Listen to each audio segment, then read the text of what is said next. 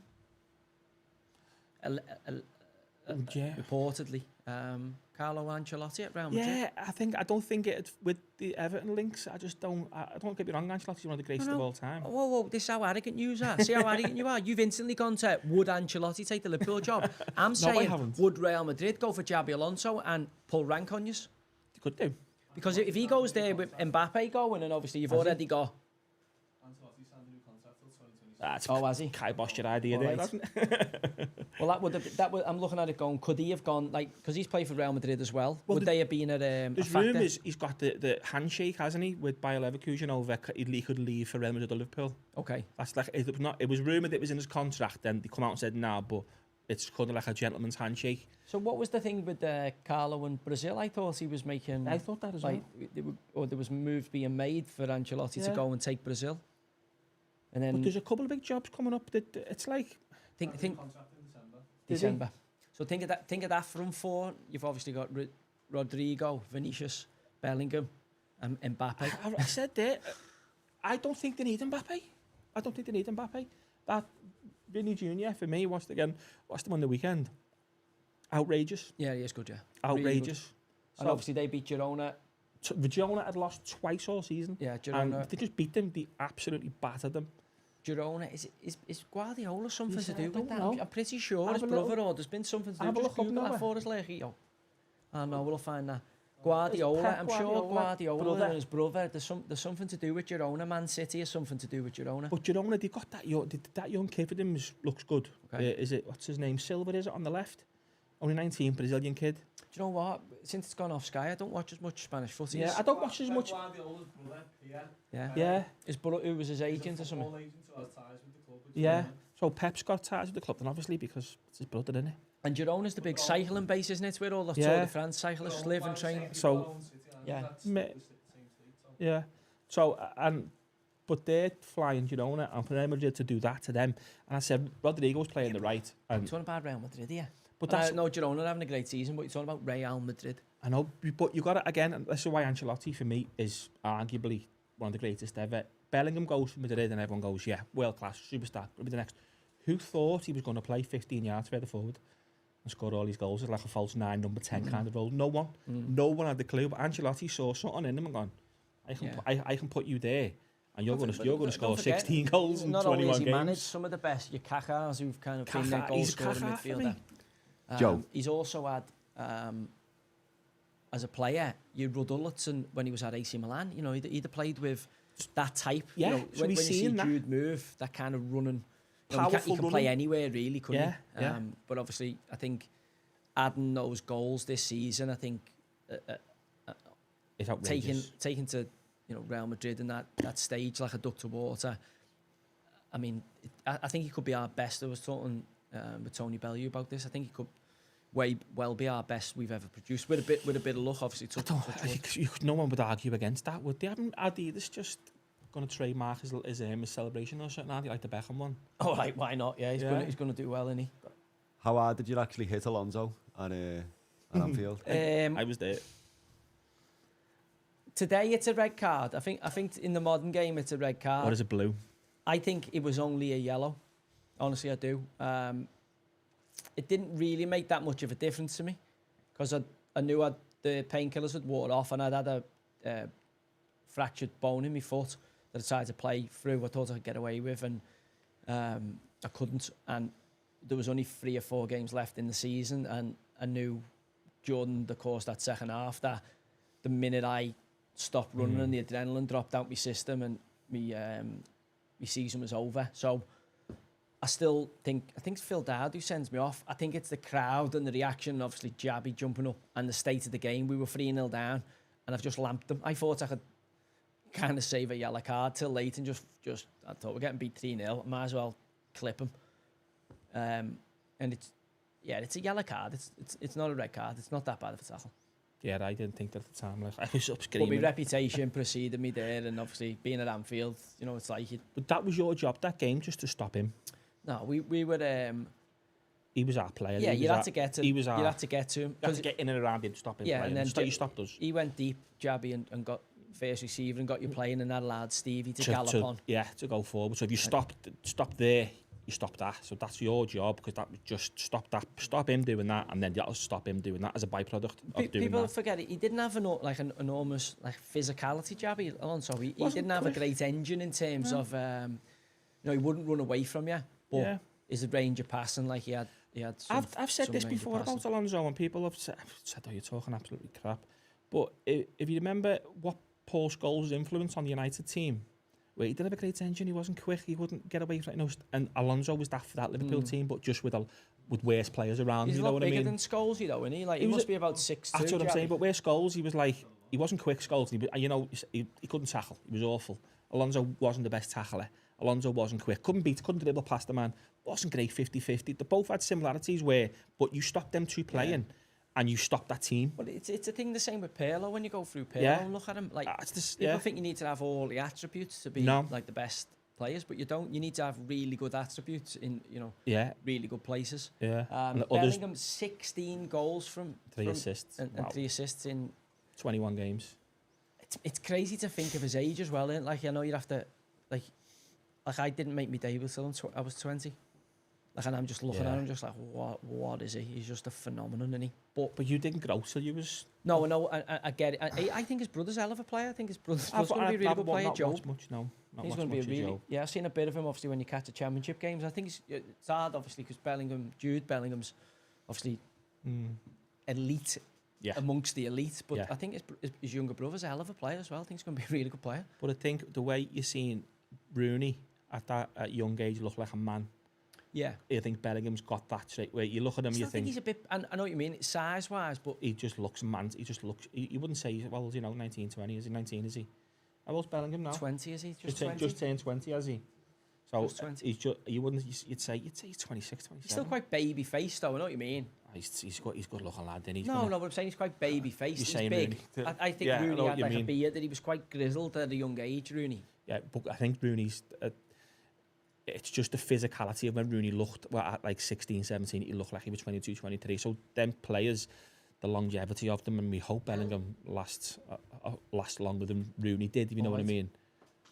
Well, yeah, I mean, being at Real Madrid as early as he is, I think gives you a hell of a chance. And the nutrition they get these days. The way they look after you, though, their season's geared around obviously peaking at key times rather than the English season of every single week you've got a tough fixture, with the greatest respect to La Liga. It doesn't have the same physicality week in, week out as it does to play in the Premier League. The La Liga's lesser teams are lesser, you know what I mean? Yeah, I've just got a few things I'm going through there. Obviously, for me, the women's comms the weekend. Yeah.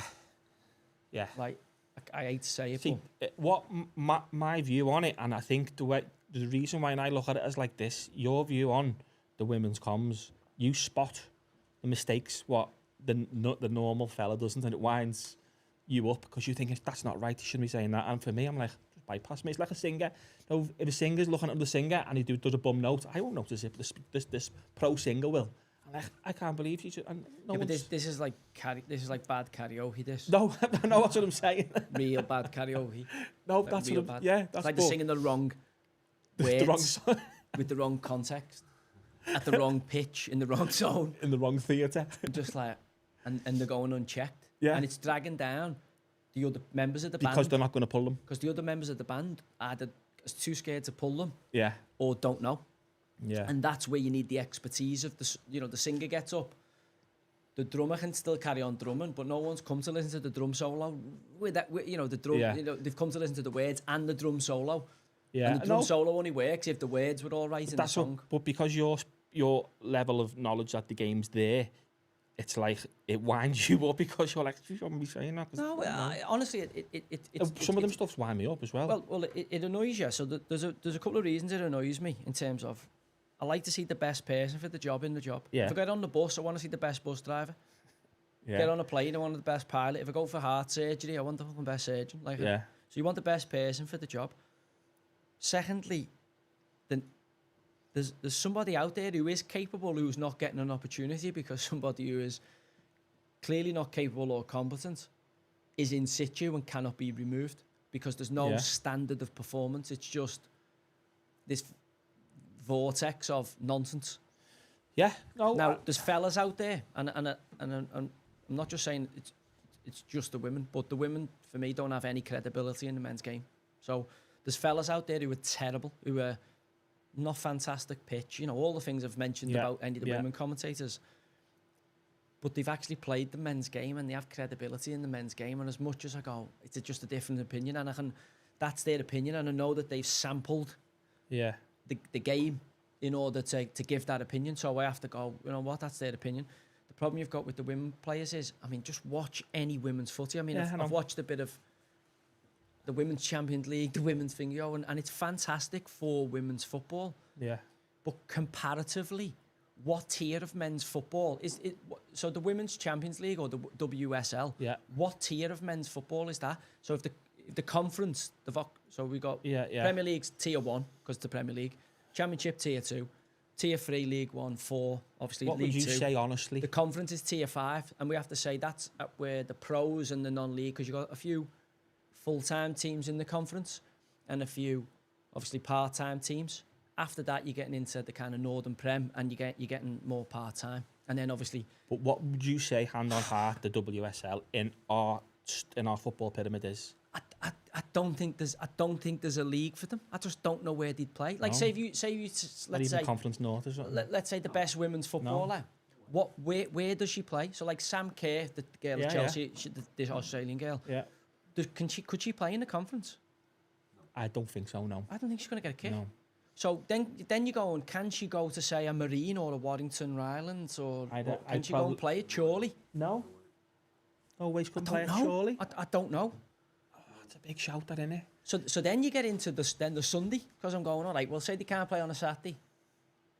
Yeah. There must be a level out there on a Saturday they can get a game. Wouldn't it? But then on a Sunday, I'm going, I actually think, and I tweeted this a while back, I think if the Lionesses at the end of the season, Serena Weigman, all the big hitters, played the team that win this year's National Sunday Cup at Wembley, I think they'd get a pasting. If you remember in 2017, the USA, Megan Rapinoe, all that crew, the best women, most winning team, all that, because it's a lot more well funded. Kids or something, didn't he? No, they came back after winning the World Cup in 2017, and they lost to Dallas under 15 boys team 5-2. So how can we compare the two sports? Hopefully we don't have any. If we got on comms tonight, hopefully we don't have any women. My phone. Predictions, lads. Goals, yeah, definitely. Goals, both conceding quite a few. 3-1 or 4-1 for me. Yeah. I had Palace have struggled to score goals. So for me, Elise being out, Eze being out, and Decore being out. Ayew still not back. He's from. Is he back? Is he back? Ayew's back, isn't he? Is he back? Yeah. Ayew being back will be big for them in terms of he's a goal source. But 42% of goals I think have come from Eze and Elise who were out.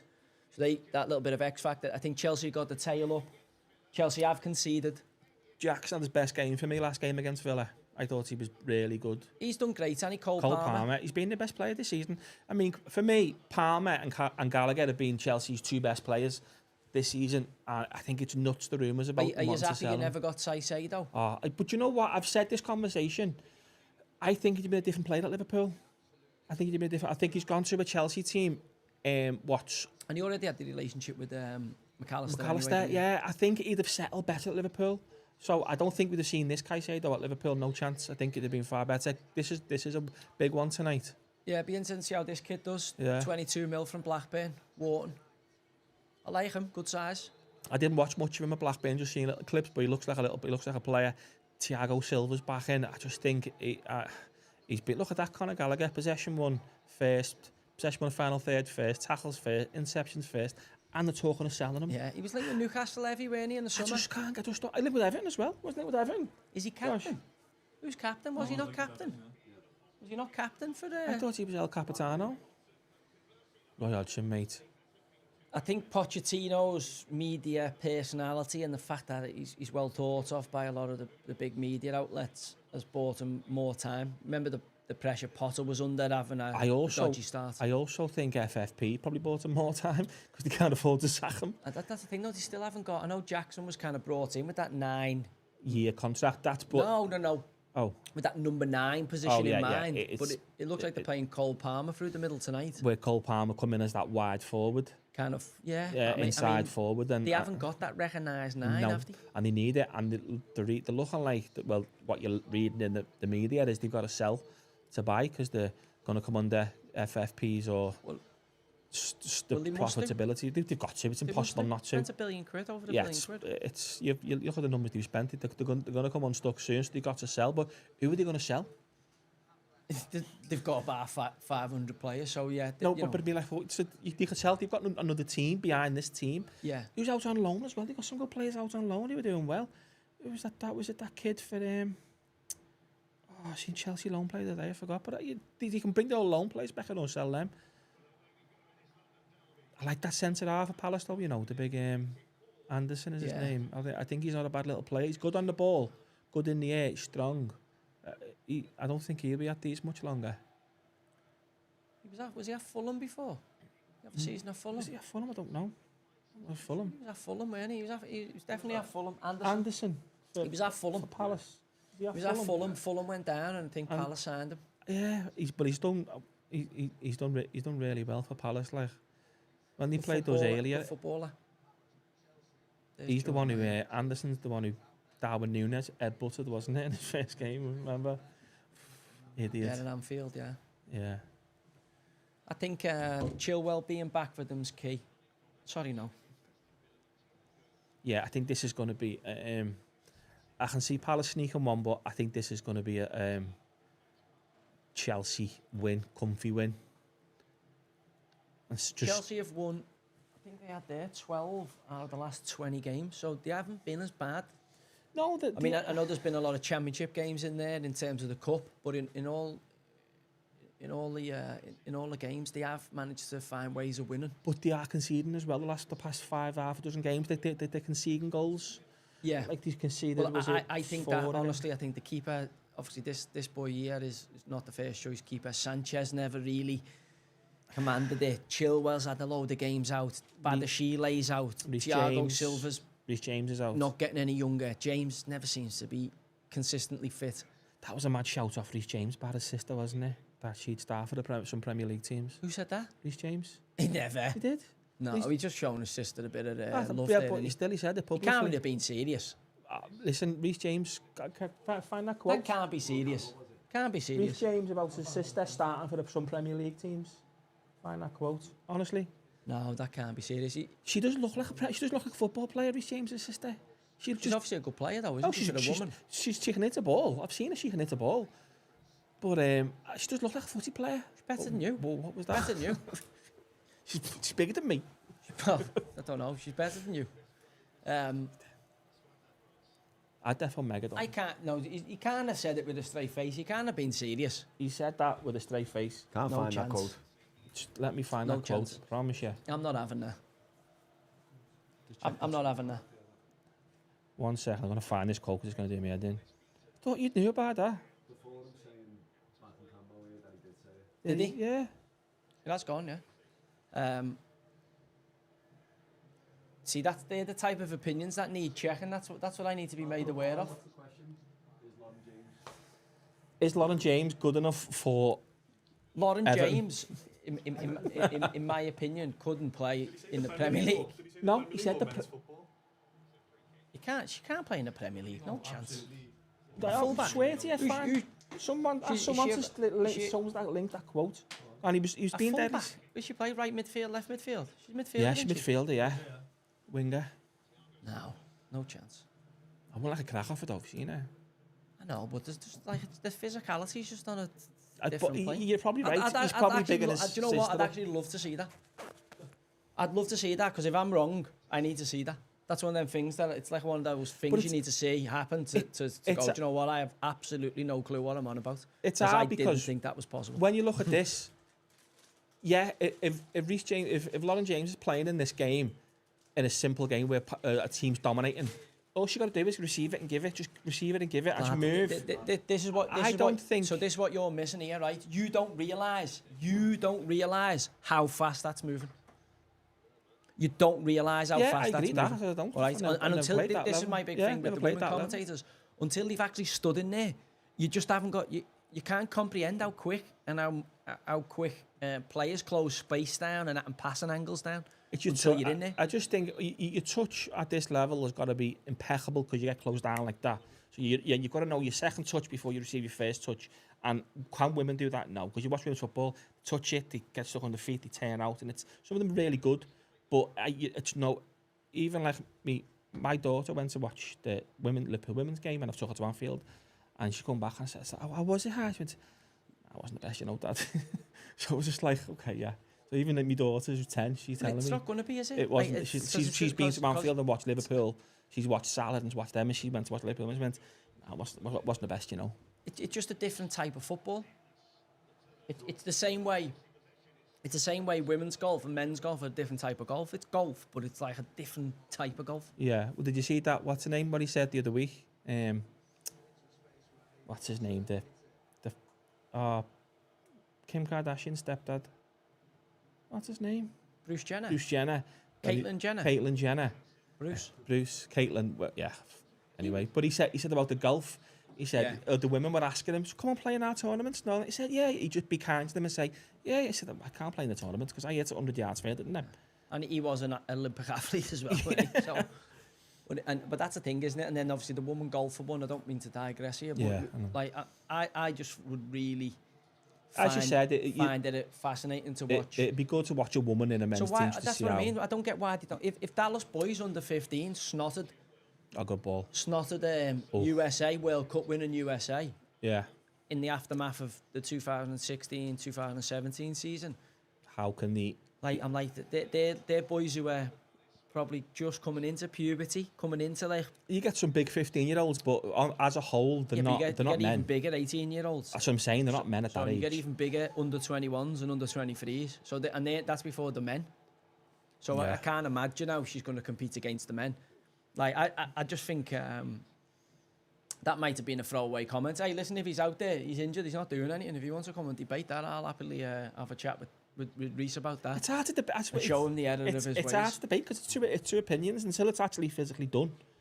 It's hard to, you can say that's never going to work. Or you can say that will work. Once you make an extraordinary claim like that, you have to have extraordinary evidence of it. And he hasn't as yet. So I'm like, look, that's wrong. Now, we can easily, that's something that can easily...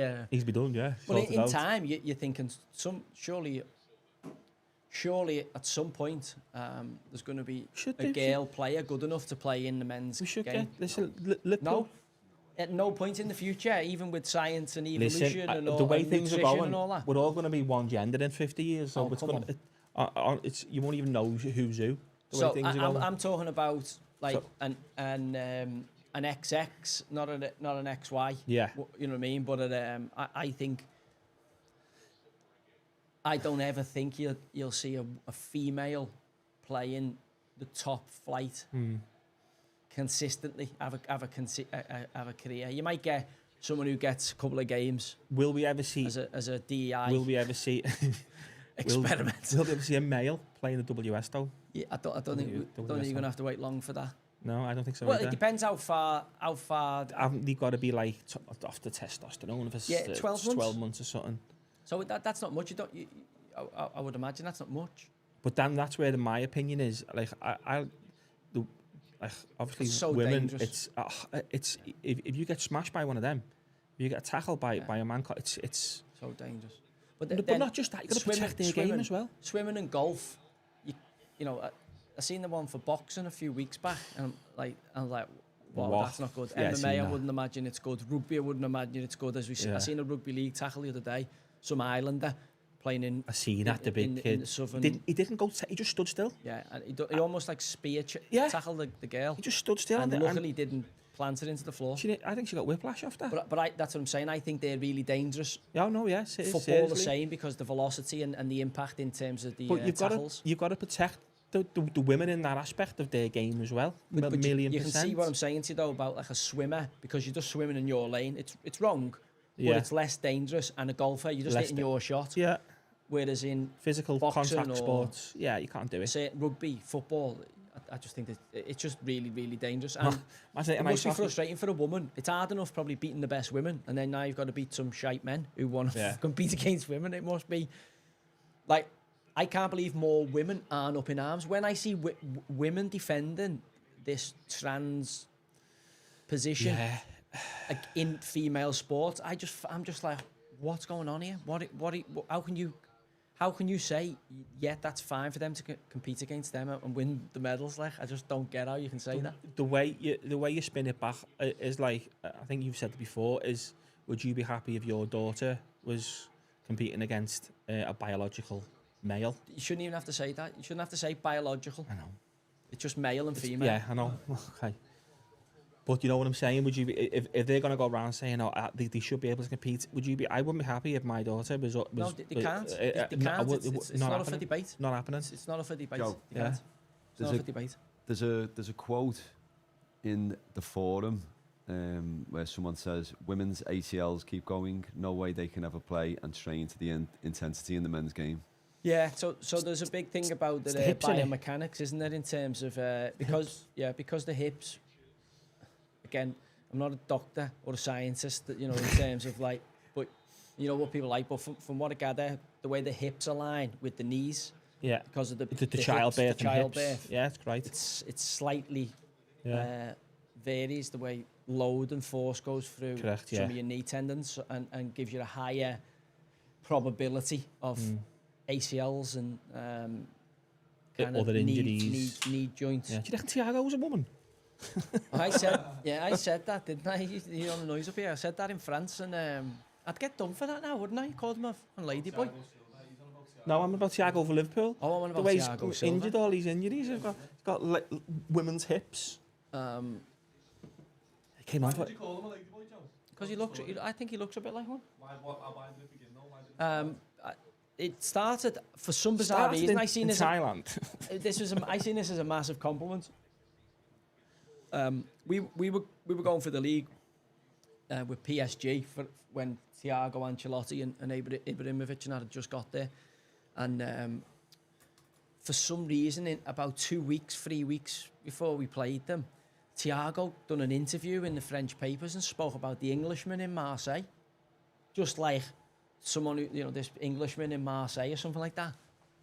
Like half had a pop at me, but didn't name me. It was weird. So obviously I was like, PSG, Marseille, I'm like, I'm not having anything off these. So anything off these, I'm meeting fire with fire. Like, so I'm not having them pushing us around in any. So if any of them say anything, because they were the big team, all the world superstars, and we were like an irritating. Us and Leon were kind of irritating them all year, trying to keep the title race going, and we ended up pushing them as far as we could, but they had too much, and I ended up in a spat with them on over Twitter, and ended up calling him a ladyboy, like you fat overweight ladyboy or something, because he kept missing games with hamstrings.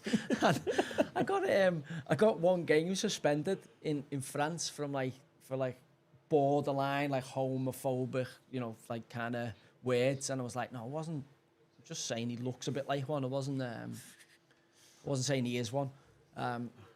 And then obviously came to England, and I think he's an incredible centre half. I do really, really believe he's massively overrated. I think he's one of the most overrated centre halves ever. Yeah, ever. Yeah, like I think he's a good centre half, but there's so much wrong better with his game. And for me, the big end of him, what's his game's weaknesses then? Apart from his pace, obviously. No, I just don't think he's in that For a top defender, he has far too many bad games. Like, you see Chelsea, look at, there's loads of games I've watched in his career where,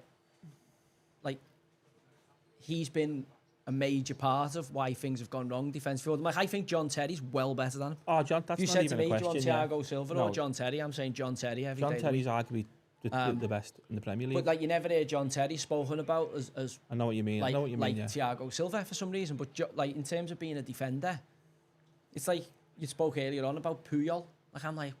Puyol was, for me, a much better defender than Thiago Silva. All right, he wasn't as slick and he didn't pass the ball as well, or wasn't Brazilian and he's a bit more rugged. But in terms of defender, who you want in your team. Yeah, you want you want defend. You want Be point interesting to see what people think. Ask people what they think. Would you rather have? I might get a poll going. I can get a poll going, can't I? John Terry, Puyol. Charlie Puyol, and Thiago Silva. Oh. I reckon Thiago Silva's main weakness is his beard. Oh God, yeah. Wow. Sake. She's she causes chaos. Doesn't she? She's worse than me on the Twitter. Yeah. You can't be good if He misses his. yeah. I mean, he's getting some heat in the dressing room. Yeah. For me, like, 1,000,000%. You can't. But if your missus is texting about the lads, the scores and that.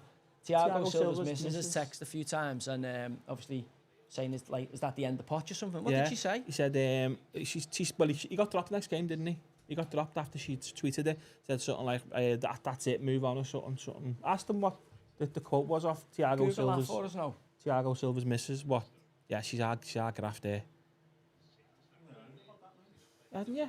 Tell you what, it's been a quiet start, hasn't it? And I was said about it's 0-0 tonight. I think I think there'll be goals. I think it'll just Palace are cagey. I just think I was listening to, I can't remember who was it this morning on the radio saying you think Chelsea have turned the corner and then they go and have a stinker again. So this could be one of these nights, but I just see 3-1, 4-1 this. I don't think. Yeah, I'd go. I think it's going to be tighter now. I'm going to go 2-1. Over. You've got to be aware there. I think it'll be Chelsea 2-1. I think you've got Sterling that to come off the bench when Palace start to tire. It's time for change. Yeah, it's time for change. Yeah. It will be too late. Yeah. And then he got bombed the next game for it. Read that out. No, what that say again? It's time for change. It's time for change. If you wait any longer, it will be too late. If you wait any longer, it'll be too late. Chelsea fans are back there on Twitter saying you're only saying what we've all been saying. Yeah, but you can't. It doesn't matter. You can't have your bail come out and saying that on Twitter. I can't. Like, I don't know. It started to creep in a little bit towards the back end of my playing career. This where you'd be in the players' lounge and someone's missus. George, you ain't tweeting that, don't No. Someone's missus would be like talking footy. You'd be like, someone have a word. Do you know what I mean? Like, obviously, yeah. like there would be the odd one who'd be like, and you'd be like to be honest, the dressing rooms I played in, if any of that was creeping in, people would be walking in and saying, listen, you best tell your ma to put the 4-4-2 away there, lad. Put the tactics board away there. Put the shoot mag away. Tell your bear to put the tactics board away there. Do you know what I mean? Like, you got to draw the line somewhere, haven't you? Like, I don't mind people's opinion, as I say. You played well today, you done this today, you done that today. But also, come on, No, you can never see like everybody does have an opinion, but also you don't listen to everybody, do you? Did you used to chat with Macher after the games and go through performances, tactics? No. I mean, she wouldn't want to listen to it anyway. Do you know what I mean? But you talk about stuff to do with like the human element of the players. This has happened, and this is an incident that's happened, and now do you think you should handle the person? But you would never get into, what shape do you think she'll play a back three or a back four at the weekend? yeah.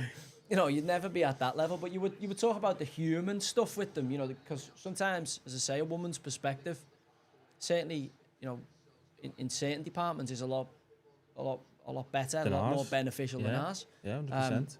But when it comes to setting up your team to defend corners or setting up your team to win a game of footy, there is some women out there I would imagine have got a decent opinion, but I would imagine they're in the minority. They're not in the majority. Yeah, and I know what you mean. There's a couple. There's some women who have listened. I'm not saying some.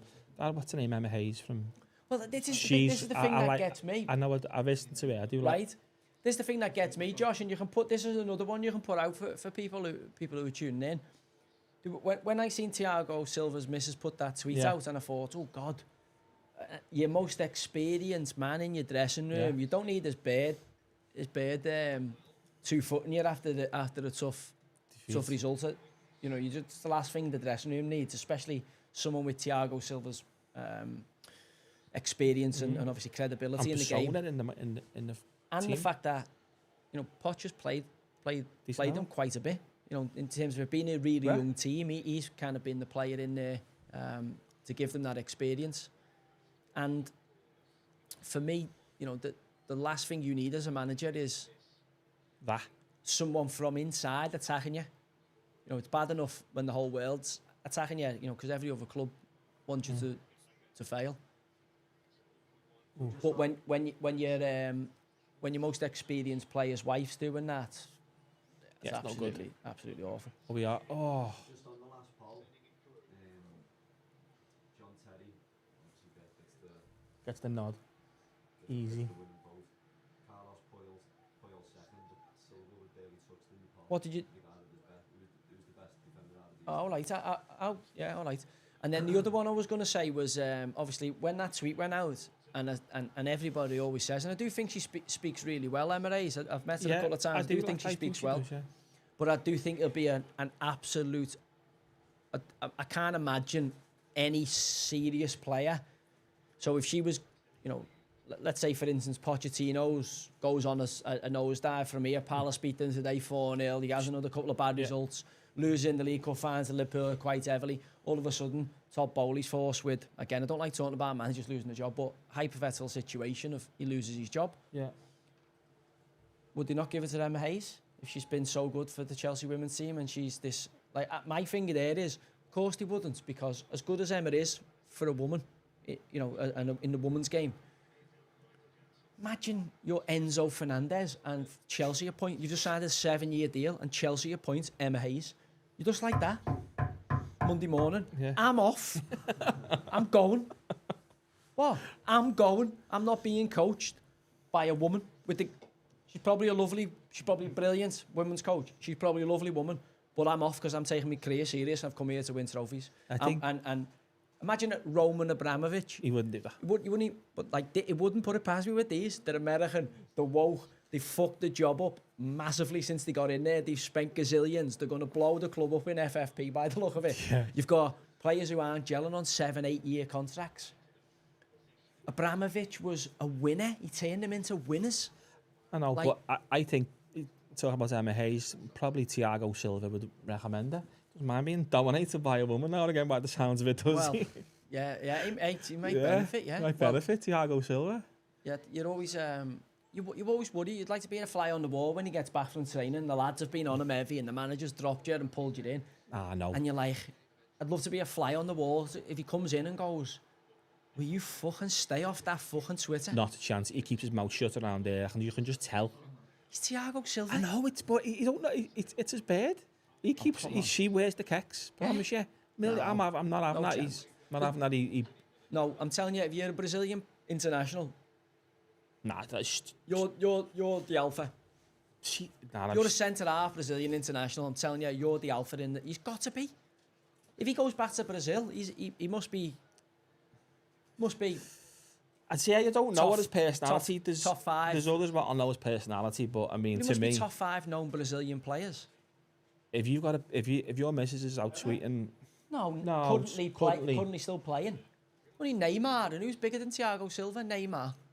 Richie, Vinicius.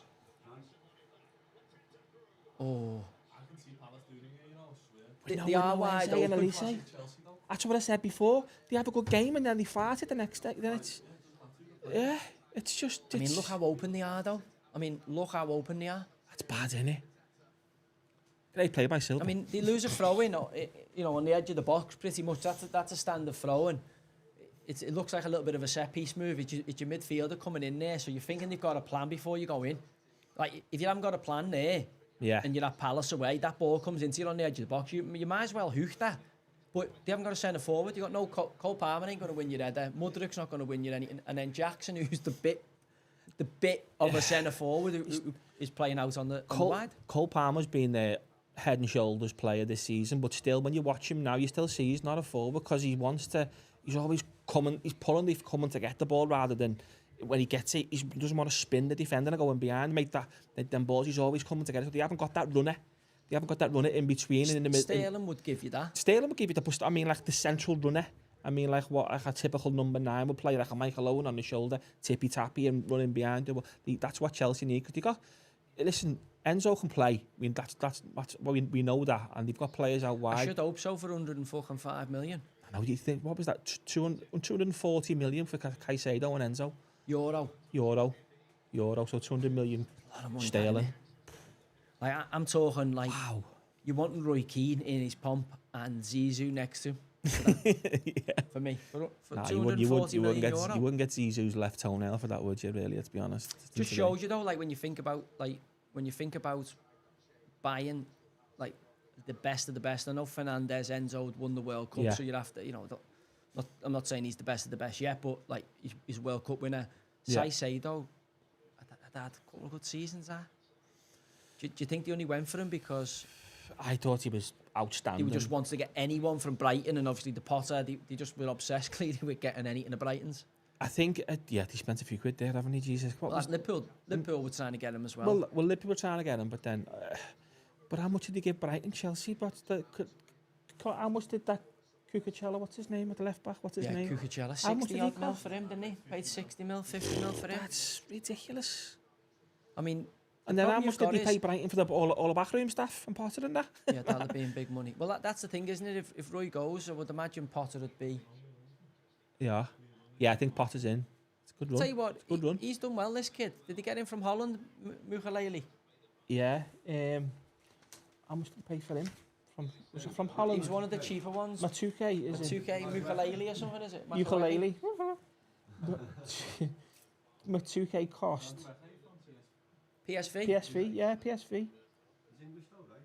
Yeah. Yeah. So did he go out there from someone else's academy or something? Probably Chelsea, they bought him back, the weirdos. To be fair, when I've seen little glimpses of him, he excites you. He wants to go past people. Yeah, I know what you mean. One-on-one, he looks dangerous. But then again, I watched him against...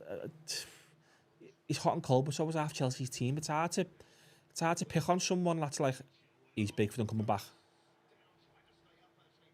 Oh. Chilwell staying fit, the kid. Yeah, so this looks a straightforward tactical one. This is Chelsea kind of playing 4-2-3-1, trying to get the full-backs high. Chilwell on one side, and obviously loading the box and get bodies in. Gusto out the other side. So it's the two full-backs who are creating a width for them. Palace are obviously in a 4-5-1 block. It's trying to be 4-3-3, but because they're so deep, it's 4-5-1 with obviously Jordan Ayew on the right-hand side. I think we'll use... This Wharton's not had has he? Yeah, it looks like Wharton's obviously in the middle of the pitch. Kid making his debut. Yeah. Paid 22 mil from Blackburn. Yeah, that's not it. Is that Schlupp on the other side? Yeah, Jeffrey's number 15, isn't he? No, it's not. No, they're not the left. No, that's the other side of the midfield. Talking about the left-hand side of the three. Will use in the middle. Franca. And who's on this left-hand side for Palace? 19 years.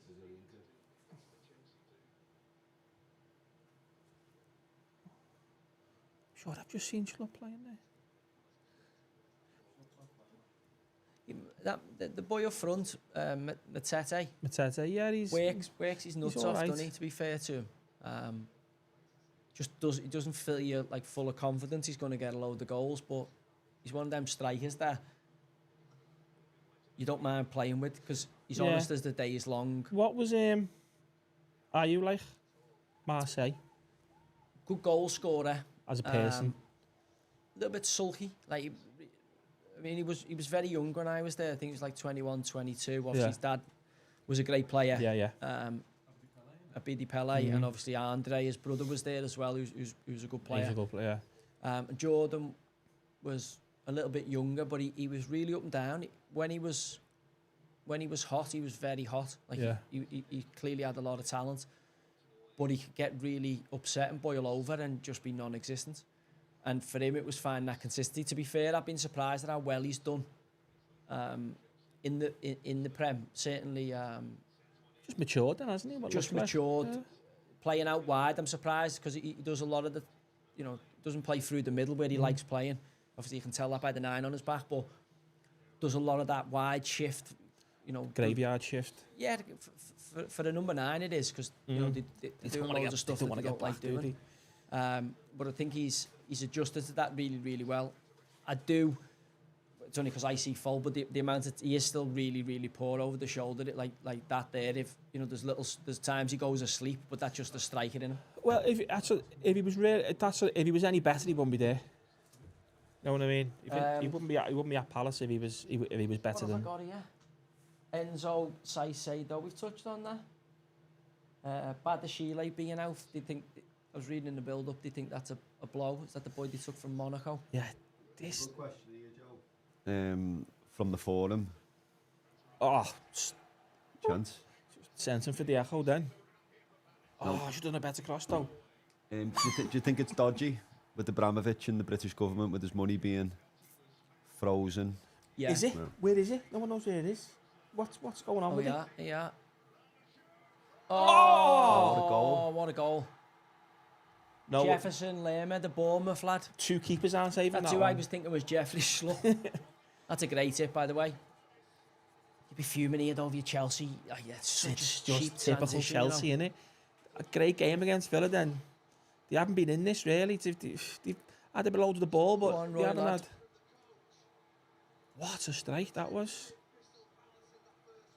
Yeah, they were. It was really cagey. I thought Chelsea didn't do loads, but Yeah. I mean, it's a bad header. That's a bad header, isn't it? Yeah. Like, That's 20 pence head, that it's one. not that. You It's can't just- head it out to the middle of the goal, the edge of the box. You've got to edit out the danger to start that schoolboy stuff. I think both of them can do better there. Why is they getting closed down quicker? I think Who's in front of him? I think Mukhaleli should do better. But look at 27. Gusto doesn't make an option. Caicedo gets caught on it. No one closes the ball No down. one's closing it down. Good hit. It's a great hit. And it's a good hit. Like. But he's had 2 touches before he's hit it. He's knocked out his feet twice. Bit of swag. It is, but they had Thiago Silva. For me, lads, you can't head that ball to the edge of your box. He's You're headed heading it like- the ball. You head it back out for a throw, and I shouldn't be telling Thiago Silva how to defend. You have to head that away from the scoring area, the 4 6-yard boxes. So you've got the first 6-yard box, second 6-yard box to the pen spot, third to the edge of the box, and edge of the box to the edge of the little D. 96% of all goals are scored there. So In Thiago between, yeah. Silva could have headed it away from that area and heads it to that It's area. schoolboy. You got taught schoolboy stuff there. To be fair to the kid, he tries a fucking big wacky mad kick and fucks the job up. But Chelsea never recover from that because Yeah. Mukhaleli should do better. Yeah. What's his name? Madueke. You- Madueke should do better. And I like is his name Noni Madueke? Noni Madueke. Call him Nonny. Mukhaleli though, he is a player. Do you know who he played for? All right. No. PSG. Signed up from Leipzig, the centre half. No. Right back. Oh yeah. Got him. Yeah. Getting mixed up with. Got him. Noni Just call him Nonny. Noni Madueke. Call him Nonny. Noni. There's a bit to go, yeah. And then obviously Caicedo was saying there gets caught. It's not easy in terms of he hasn't got much options there.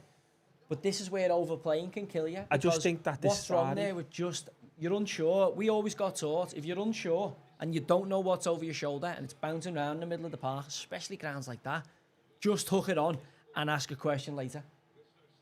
Just hook it on, turn the opposition player around. Now, Yeah. if you know what's there, try and take a touch, try and turn, try and play, try and get your body in. But if you're unsure, the speed this game moves at, you get fractions of seconds. But So- again, you're right with Silver. He should have schoolboy. You head it Just outside flick it the on. 18-yard box. He had loads of time there to head it. He's just got to.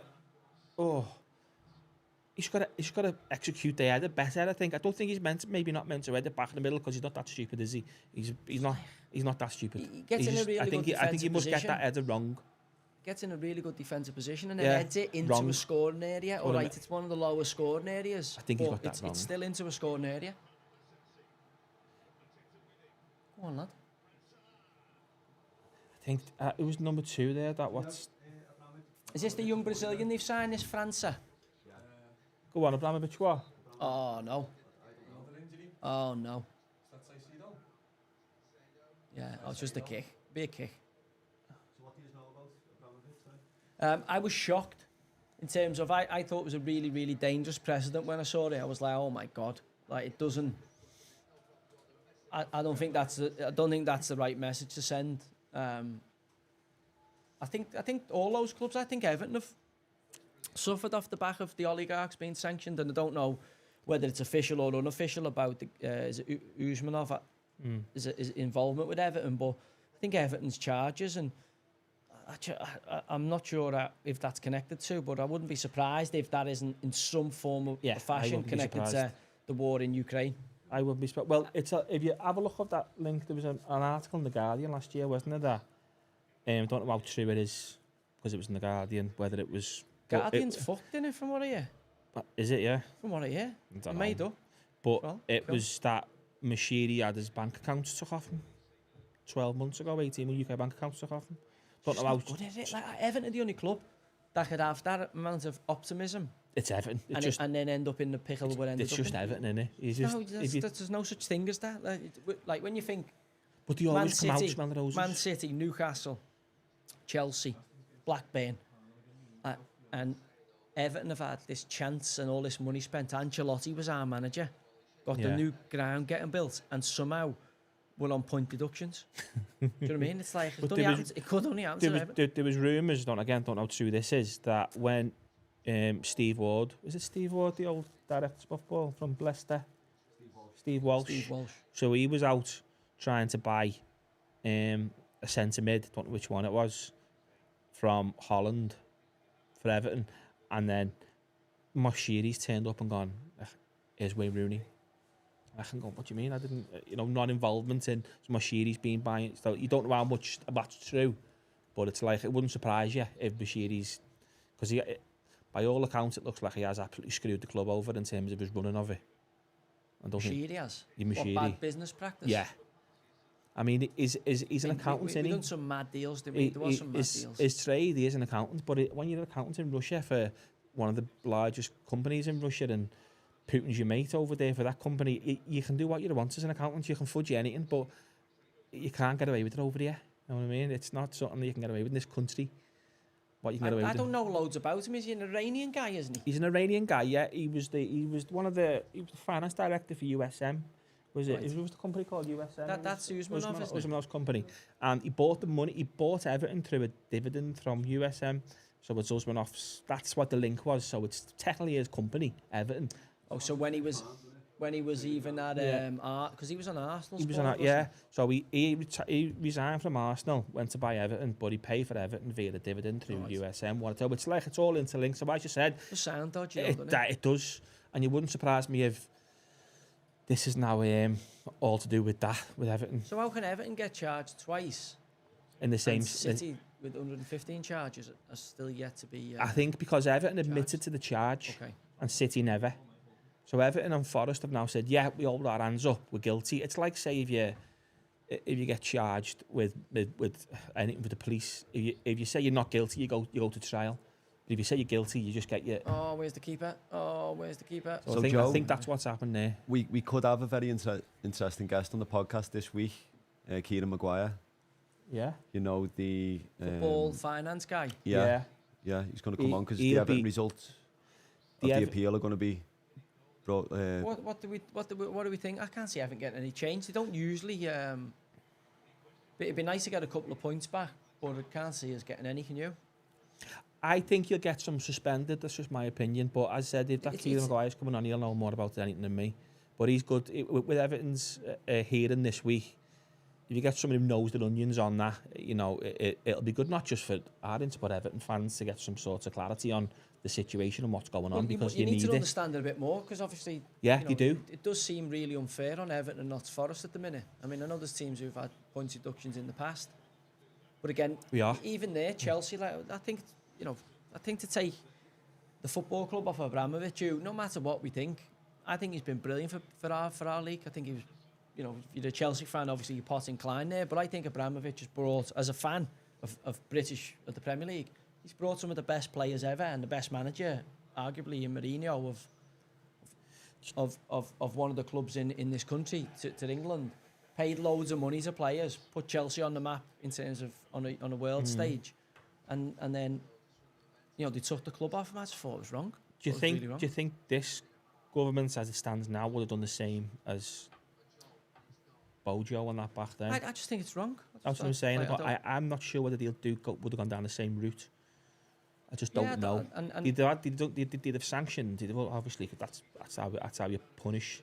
but he was a good owner, wasn't he? He'd done good things for the football club. He wasn't an owner that was taking money out the club. It didn't look like. Chelsea fans absolutely loved him. He was, look what he done. They won the Champions League. He had a great loan system. They had some like incredible talent. And to be fair, he was an owner who loved the club. He was at the games. You could tell him he had a vested interest in Chelsea. I mean, there's rumours allegedly. Vested. Is it vested? Vested, you said. It's my lisp coming out on me. So we had the vested. Vested. Say I've just said it. Vested, you said. Vested. Vested, yeah. Yeah, I just said it. Interest in the club. I have to speak more clearly, won't I? Did you see any of the Tucker Carlson interview in the week? I did. Have any of you watched the Oliver Stone interviews with Putin from a while back? You need to go and watch them. Oliver Stone got a series of interviews with Putin over a period.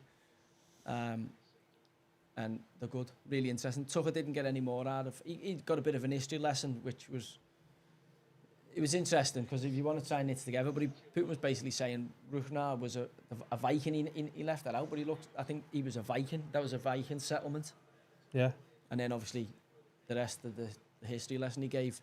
I just think it was more in thinking of what he said and how he said it and why he said it and the game, because he's obviously playing his game. Listen, he's a ruthless killer, so don't fall into his trap of he's a sound fella.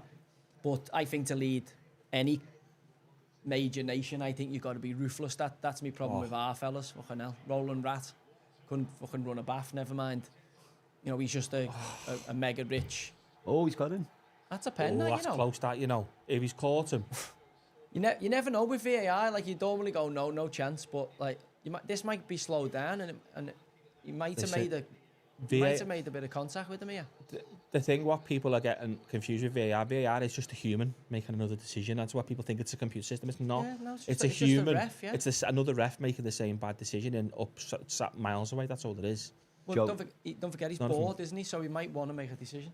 What do you think on the idea of the blue card? I know it's being trashed now, but is it just for dissent? Stop it.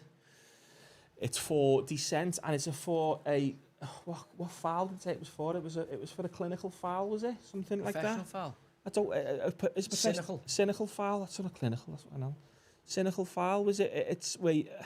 But then how do you decipher between is that a blue or a yellow? Is that a blue or a red? Or are you just making more options for? Go on. It's just not. No, it's not. It's not for me. The other thing was it. Can keepers get blue cards? Oh. See what he carries the ball well, doesn't he, Frankie? Do you know what I mean? Can keepers get blue cards? He was coming up with these crazy ideas. That was just ruining football. It's just nonsense. It's nonsense. All you're going to get is teams going down for 10 minutes. You're a manager. One of your players gets a blue card. What do you do? Well, you shut up shop, wouldn't you, for that? Shut up shop. Yeah. Tell, do us a favour, go and roll around here for 4 minutes. Just slow it down, slow the game. It's easy done. Well, for me, I want to see the best players on the pitch. I want to see the best entertainment. I want to see entertainment. I want to see more tackling, the best players on the pitch, more physicality. The referees letting more go, not less go. Yeah. You obviously want to take all the danger out, but I want the game to flow more. I want less VAR interruption. But blue cards for me is just a nonsense. It is. It's just nonsense. I mean, bookings, sin bins for dissent. I'm like, yeah, I can see the logic in it, but do you need to invent another card or just say, go and have 10 minutes over there, yellow card, 10 minutes? I wouldn't even just book him. Well, again, but this is the thing, I'm like, if we want to get dissent out the game, the only way you can get dissent out the game, yellow cards, we've tried that for centuries, it doesn't work. The only way you can get dissent out the game really is the referees, where they go, right, 10 yards. Remember they had remember you gave the ref shit a few years ago? The ref would march at 10 yards. That wasn't bad. That wasn't a massive change. That was like. So for me, the only way you can do it is 10 yards, penalty on. Your free kick gets moved 10 yards further forward, and if it's on the edge of the box, is it a pen? If it goes into the box, or is it indirect free kick? Or is it a sin bin? Now I'm like, I want the best players on the pitch, right? So for me, I'm like, I don't want any more rules. All the rules that have come in this VAR have made the game worse, not better. So I'm going, right, let's stop adding rules on. Let's the back pass rule worked, so we went, right, let's add some more rules on. Goal line tech work. Goal line tech work. Let's add some more rules on. Now, I'm like, that hasn't worked. So let's just stop fire on the rules. Stop, reset button. Don't need a blue card. don't need a blue card, no. 'Cause I think Would you like to see a challenge flag for the managers to be able to challenge a decision on VAR, like the NFL? No, where they can throw the But flag then on? who's making the decision? The manager? No, I mean, the manager challenges the decision. Who's saying... VAR? But then if VAR is it's the same people making the But I'm same saying silly you mistakes. get a challenge, like the tennis where you get 2 challenges. I know what you mean. But I think it'd be good because it exposed the managers. Like managers just be losing their head and throwing them. Like when it's a blatant, it's blatantly not a pen in the last minute. They just be throwing them. Like and then you realise, but you lose your challenge. So if it's right, you get to keep your challenge, like the rugby or whatever, so the NFL. You'd have like Arteta and Klopp after 5 minutes. Yeah, gone. Yeah, but you get 2 a game. Yeah, after 4 minutes, like you get 1 each half. Yeah. And if you burn through them, you burn through them. To be fair to Chelsea, they've had all the ball, but done absolutely fuck all with it, have they? Yeah. Palace have been dead easy, sat back in, 4-5-1, just being patient. All and fat, no poo. Scored a great goal for it. I mean, they're just toothless, aren't they? Like, Mudryk's not a centre fireworks. That's Mudryk. I don't know. He's just a speedboat, no driver in for me, you know. Jackson against a low block. Mudryk, Cole Palmer. Do you fancy That's them with Conor Gallagher in behind to get you a fucking goal in against a He's low their block? best player. Lad. Oh. He's ex Palace as well. Didn't he had a good season on loan at Palace? Yeah. I thought he might have stayed there. I thought he might have slid down the pecking order at Chelsea, and ended up at a Palace, maybe a Newcastle. Yeah, I think they pulled him back, thinking they're going to sell him for big It's a bucks good because he had a good from Nonny. he had a good season. Nonny. Yeah, and I think he's, I hate to say this because I think he's a genuine kid who works his nuts off at the team. But I think if Chelsea had Abramovich as the owner, I don't think Conor Gallagher would be starting every week for Chelsea. If Chelsea had Abramovich the owner, they wouldn't have half that crap on the pitch. Well, they got rid of fucking Salah and De Bruyne, amongst others. Oh, yeah, amongst others, yeah. People forgetting as well, Abramovich, how much spent on Lukaku, 110 million or something. That was his last hoo-ha, wasn't it? How much spent on Lukaku? Yeah, never. I thought that was the final piece of that, because they won the European Cup before that, hadn't they? Yeah, Tuchel? they bought Lukaku and even he never... I don't know. He's done well, this kid, the left back, Mitchell, come through the academy at Palace, done really, really well. That's well played. Solid left back. I think he might have a chance. Like he's just a mountain game after game after game. So he's one of them dark horses in terms of you could see him getting in around the England side him. Because I like the boy who they signed from Mark Guerra, was it, from Chelsea? Centre half. Gihi. Guerra. Mark Guerra, I thought it was. Ukulele. Guerra. Gihi. And he's obviously out tonight, but I think he's been really good for them. Oh, that's a corner there. He's been there again. I know you're saying he wouldn't have started with Rome and he wouldn't have, but he's been their best player. I'm just saying, like, Chelsea are obviously sitting in, 11th in the table? Chelsea 11th, 12th? Somewhere around there, 11th. Yeah, look at the pen shout. No, it's not a pen. Not a chance. That's a foul outside the box, though. That's yeah, a but foul you know outside that the box. Silva again. The level inside the box is different everywhere. You know that. I'm just saying that if that's outside the box, you're the linesman flagging to say, yeah, foul. You hear the referees tell you the level for foul inside the box is different. It always is.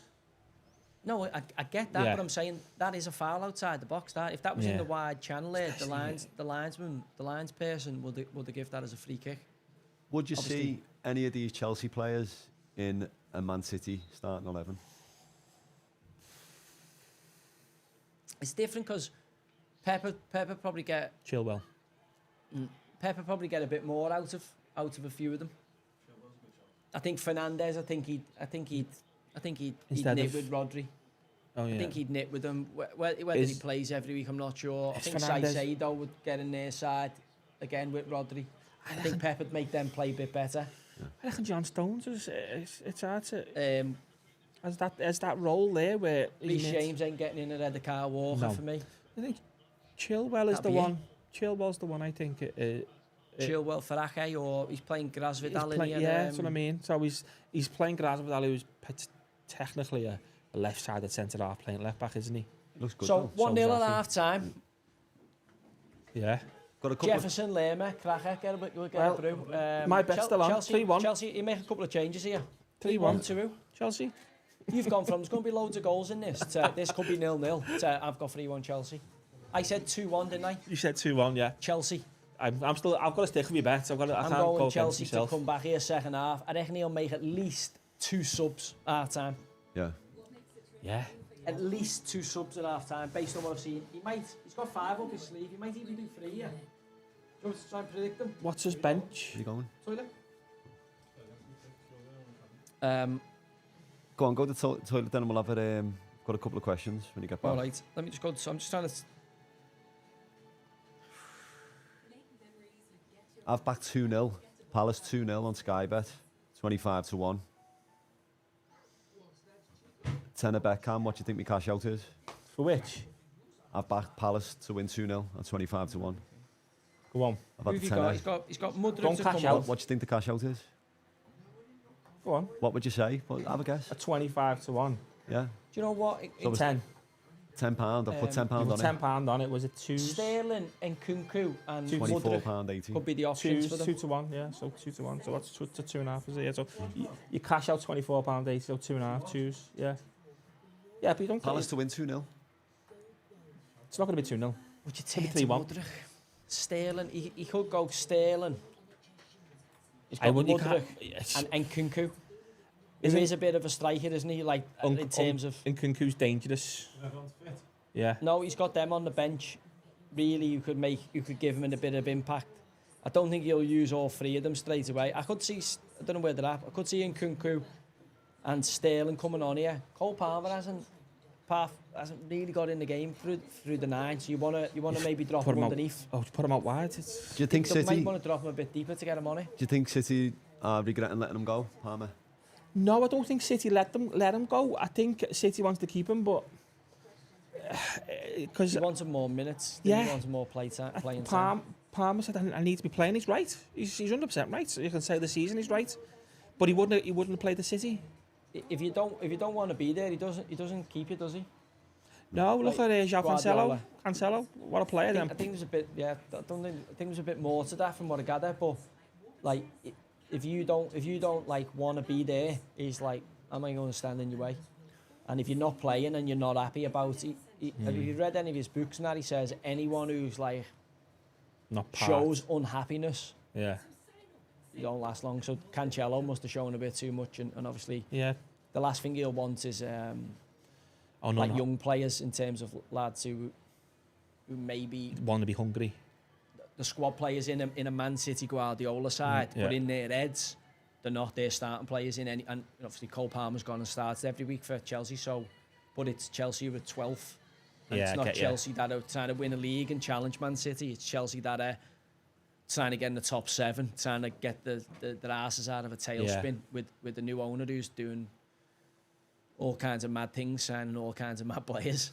and let's be honest, you know, Cole Palmer, where does he play in Man City's team at the He weekend? doesn't. Doesn't play. No, so he's right. isn't he? Grealish can't get a game, so Cole Cole Palmer's Palmer gonna can't get a game. Just a question here for you, lad. Off topic, but it must be from a Bristol Rovers fan. Wanted to know what you said to the players before the game to get the 7-0 win on the last day of the season to get promotion. Not much needed saying. It kind of built to a crescendo. Obviously, the week before we'd won Rochdale 4-3. We 3-1 down with I think 15 minutes ago or something like that. And I don't know. It just felt weird. It just almost felt like we were just going to do it. I can't explain that to you because it's just bizarre even saying that out loud. But there was just that air of we're going to find a way to do this. And again, I don't know whether that was because we knew if we missed it, we'd go into the playoffs afterwards, and we were just on a really good run. Obviously, had a team flying in confidence. So you know what it's like when you're in those parts of the season when the trophies are getting handed out and you've got that winning feeling. Like there's nowhere better to be. Like the coach is pulling up at the stadium and you're like, right, these are getting it today, and you don't even know where they're going to play well, but you know that you've got a good team and your team are fully aware of what's at stake, and the summer's coming. You know, the trophies are getting handed out. Yeah. you know, there's nothing better than knowing you've got a good team with a good set of lads who, when the muck and bullets get fired, Yeah. you know they'll stand up to it. Yeah. Some goal line in it, but just watching it back. Yeah, I mean, they've had, for me, they've had a couple of chances to clear it. Cat's got no chance. He hits it so well. You have to talk about their gear. Have you ever seen the gear on them? And, you know, it's Monday Night Footy. They used to have a shirt and tie and all that. Yeah, but I think that's Peter I Cech. think that's What's Petr Peter Cech's- Cech on? that's He's his- like that's your his- geography teacher, isn't he? no, that's his best outfit, that lad. He is a keeper. Notoriously, the keepers are meths, aren't they? Like, I'm shocked. I know he's... But Ash. Goalkeepers are scruffs usually. Like never Southall, bin man. Oh my but God. goalkeepers are usually... Because they just throw themselves in mud all day. That's the job. Big Never's given you a bit the other week, lad, about the Oh, yeah, your it's opinion big. on I the think, women. footy. Yeah. I think he's Was he, yeah? Did you have him on for the discussion? Yeah, I would, definitely, yeah. I've got enormous respect for Nev. Nev takes... He's big, isn't he, for all... Yeah. He's literally big, but he's big in terms of... He's got a strange... I think couple of topics that he gets really vocal on. Political. Yeah, but like it's like a very niche couple of yeah. topics he gets vocal on. he gives his Twitter handle to like some trans people to have a go on it Yeah. and all that. It's just like a bit like he's focused on that, Yeah, just that. Yeah. It's like I think it'll be a good discussion. it if would you be got him great. on the pod. Listen, Nev's arguably the greatest of all time. There's an argument for him in that for the Premier in the English leagues as a keeper. Is he better than Schmeichel? I think he was certainly for a period he must have been the best in the world. In the When late he was 80s. the late 80s, yeah. Must have been, But I mean, in terms of all time, I'm not saying Premier League, I'm saying in terms of the top flight, was he the best? Was he better than Peter Schmeichel? No. I didn't see him when I seen him towards the back end of his career. He wasn't at that level. He still was capable of making great saves and all that. But he, you know, for me, don't forget, I seen the best of Schmeichel. Yes, what did I? Yeah. Do you know what I mean? So Yeah. I didn't maybe see the best of Southall, which would probably be Well, I what, didn't see 82, the best of- 83, 84 Yeah. to probably 88, 89. I'm sure Evertonians Still have going that, at of that 95. age. Well, He played in the FA Cup final at 95. yeah. Remember the all yellow kit, mate. But I can't.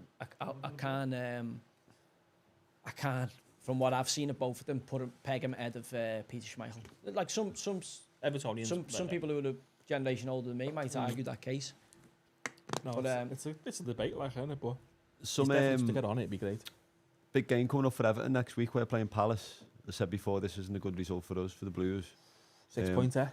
Yeah, it's a big game next week. We're going to be doing the live commentary. A couple of people want to know. Is it the Monday? Monday night game, yeah. Yeah.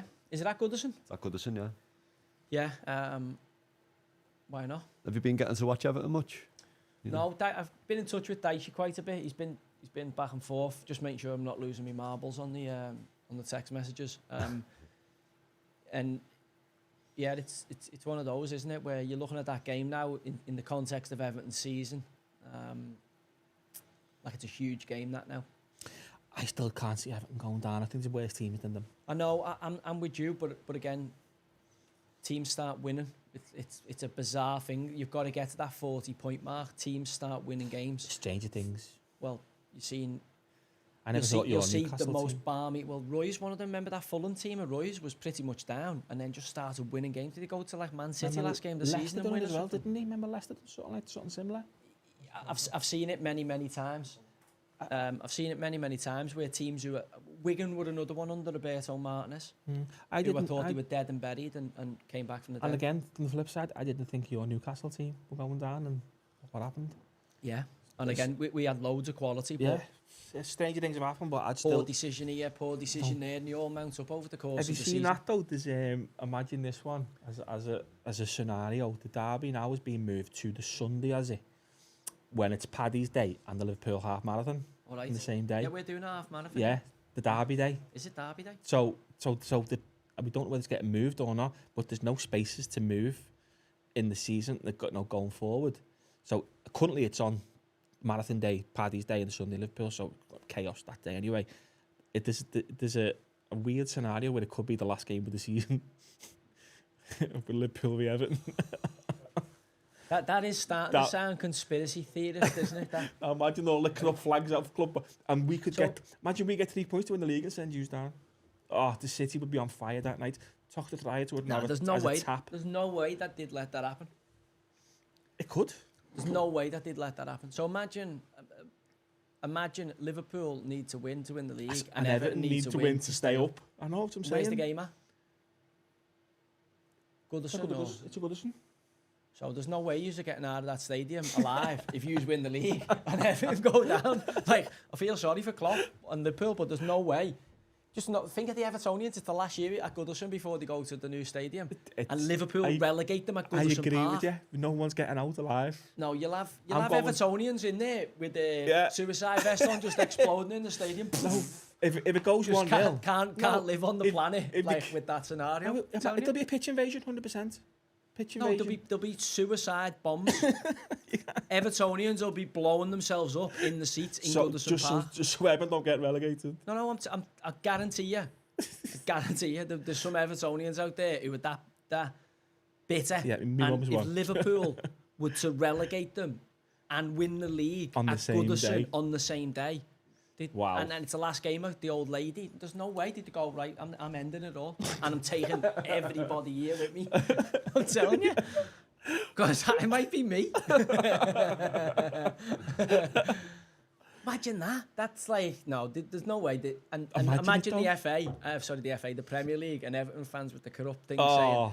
I'd be like, well, the nearest you've seen to that was obviously City, Man United, Dennis Law. Yeah. But that wasn't to win the league, was it?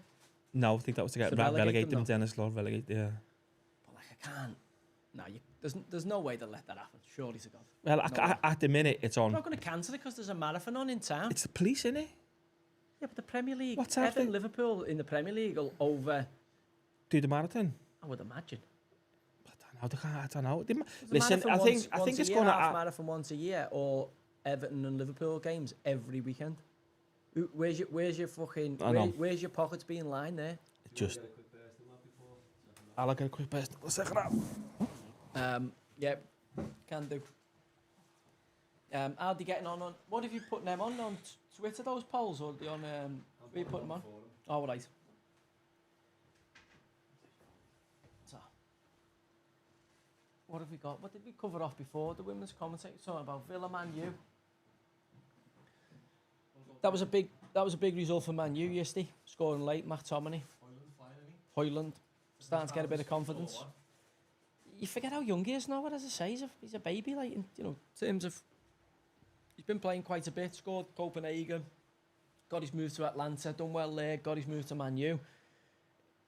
Usually give new strikers. I know it's been lost a little bit because of the fees we pay for them, but usually give young strikers at least a year to adapt to the Premier League. Obviously, Haaland taking to it like a duck to water, but I think Hoyland's starting to adjust now. In a team at Man United that is not firing on all cylinders, he's getting chances to score and is now taking them. Have you been following Marseille? Not really, no. A little bit, Josh, in terms of it's tough because really, the league's a done deal over there. In terms of PSG tend to win the league. You want them to finish top 4, which they tend to do.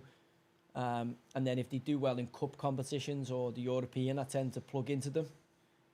But yeah, I've not watched as many games as I normally do. Certainly not this season. Have you been following any of the ownership issues? They're looking like the Saudis are going to take them.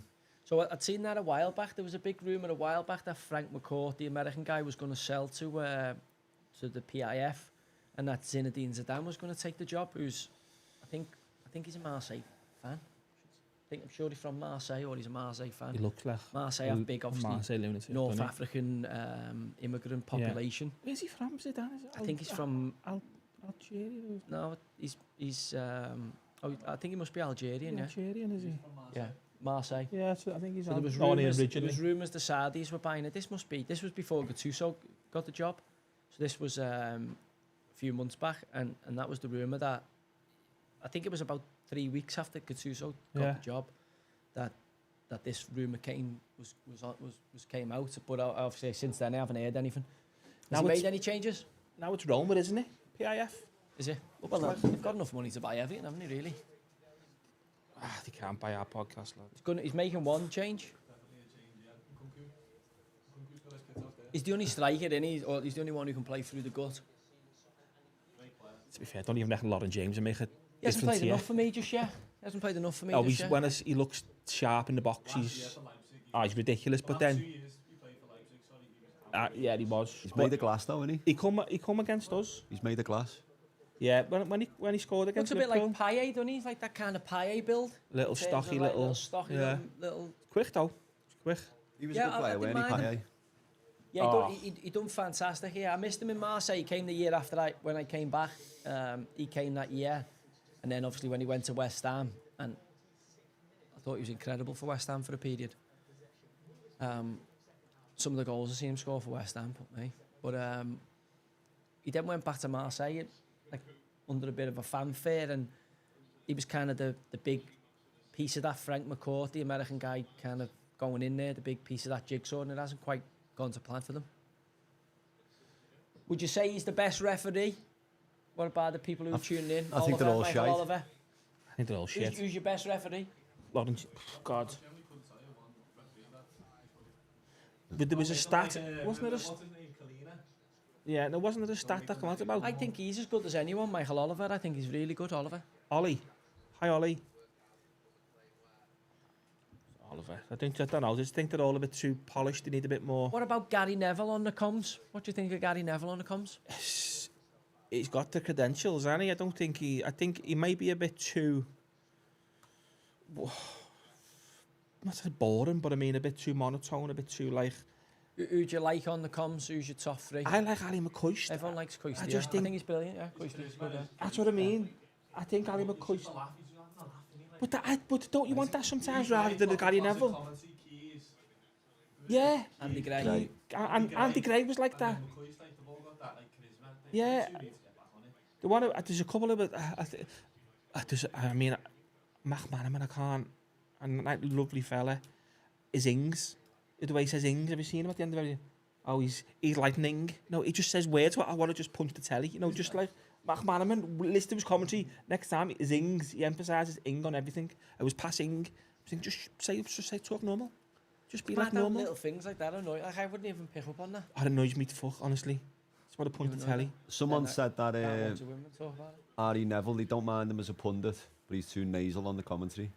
Yeah, I don't disagree. I don't disagree. I could. Yeah, I agree with that one. Like nasal, it's a good one. What do you think about free people on the commentary when they like flip to somebody else? Little Teresa? Right. No. Not wrong in that.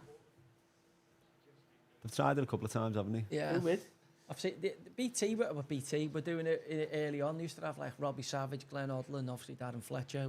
They'd have the three on the Gansey. I remember it happening. But again, I think it's 2 years. I think the synergy between the two, when done correctly, is Yeah. the perfect match. I like There is old games from years ago where there's only one person talking. It's only Like- the Yeah. commentator. On the M&F analysis, it's just so awkward, isn't it, with Karen Carney? I haven't.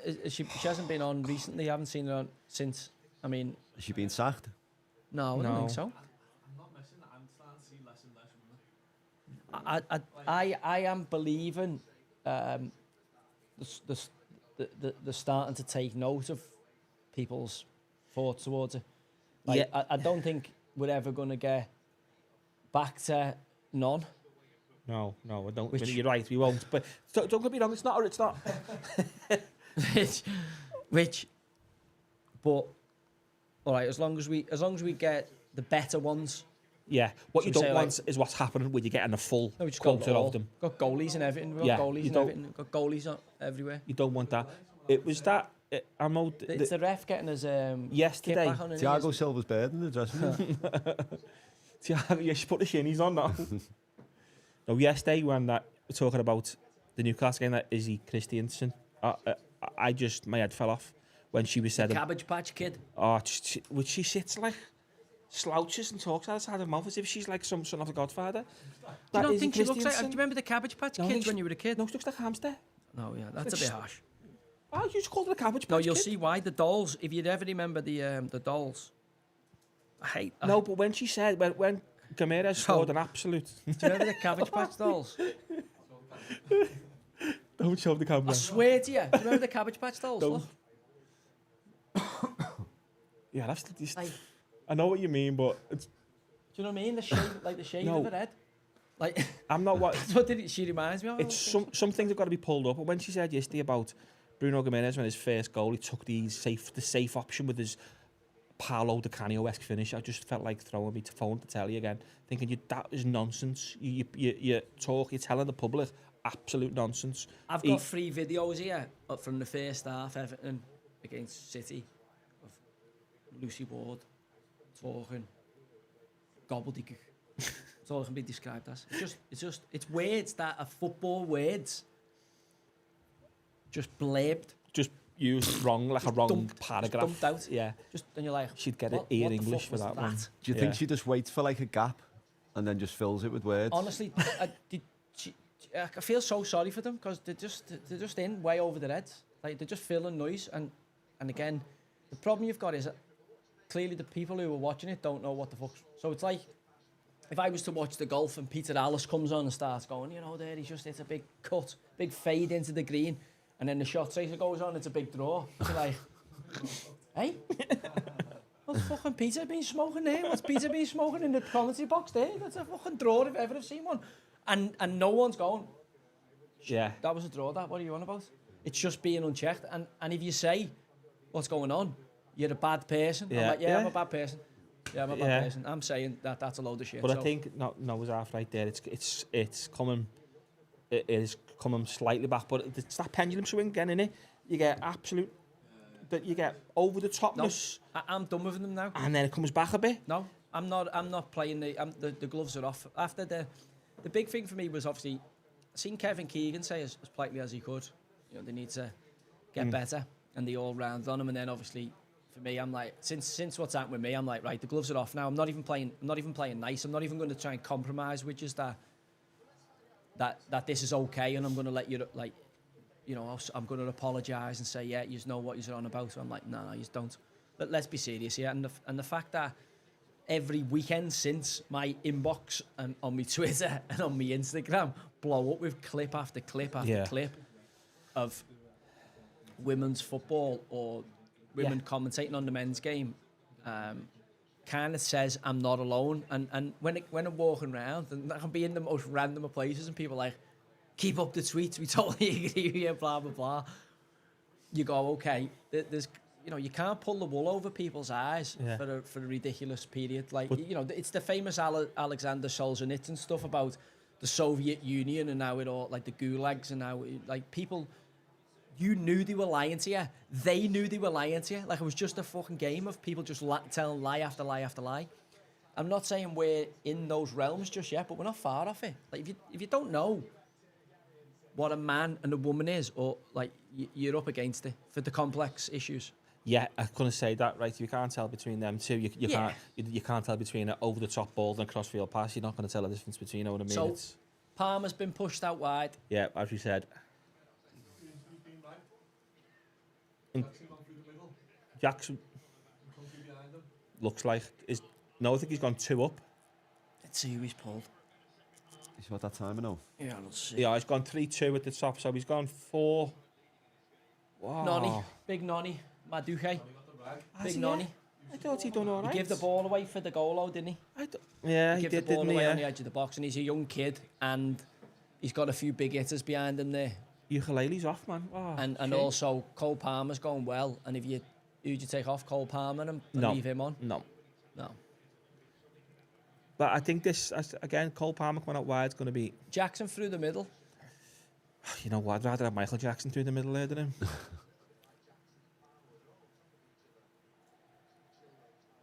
Yeah, I don't mind Jackson. He's one of them. I don't mind him in terms of... I think for Everton he'd be brilliant.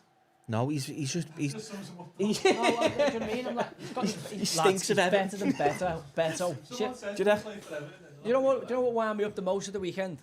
So Beto, do you see the 2 runs he makes in the Everton game where he's like 4 yards offside for the first one? Yeah. And then you think he learns his lesson, and he's then 8 yards offside for the second one. Nunes does that. Good finish with the second one.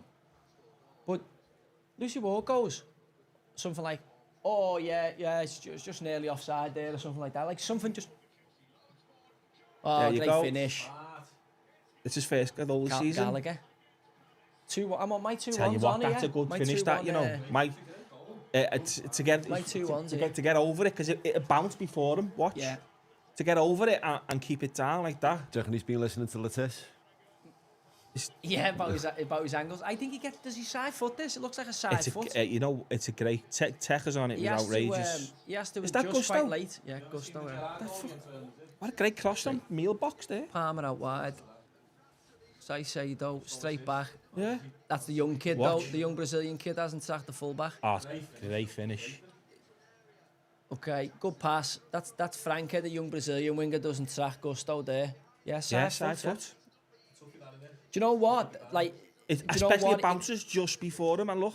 Do you know what? It's just textbook. It's textbook in terms of. Oh, it's great. He doesn't try and hit it too hard. Just guards it.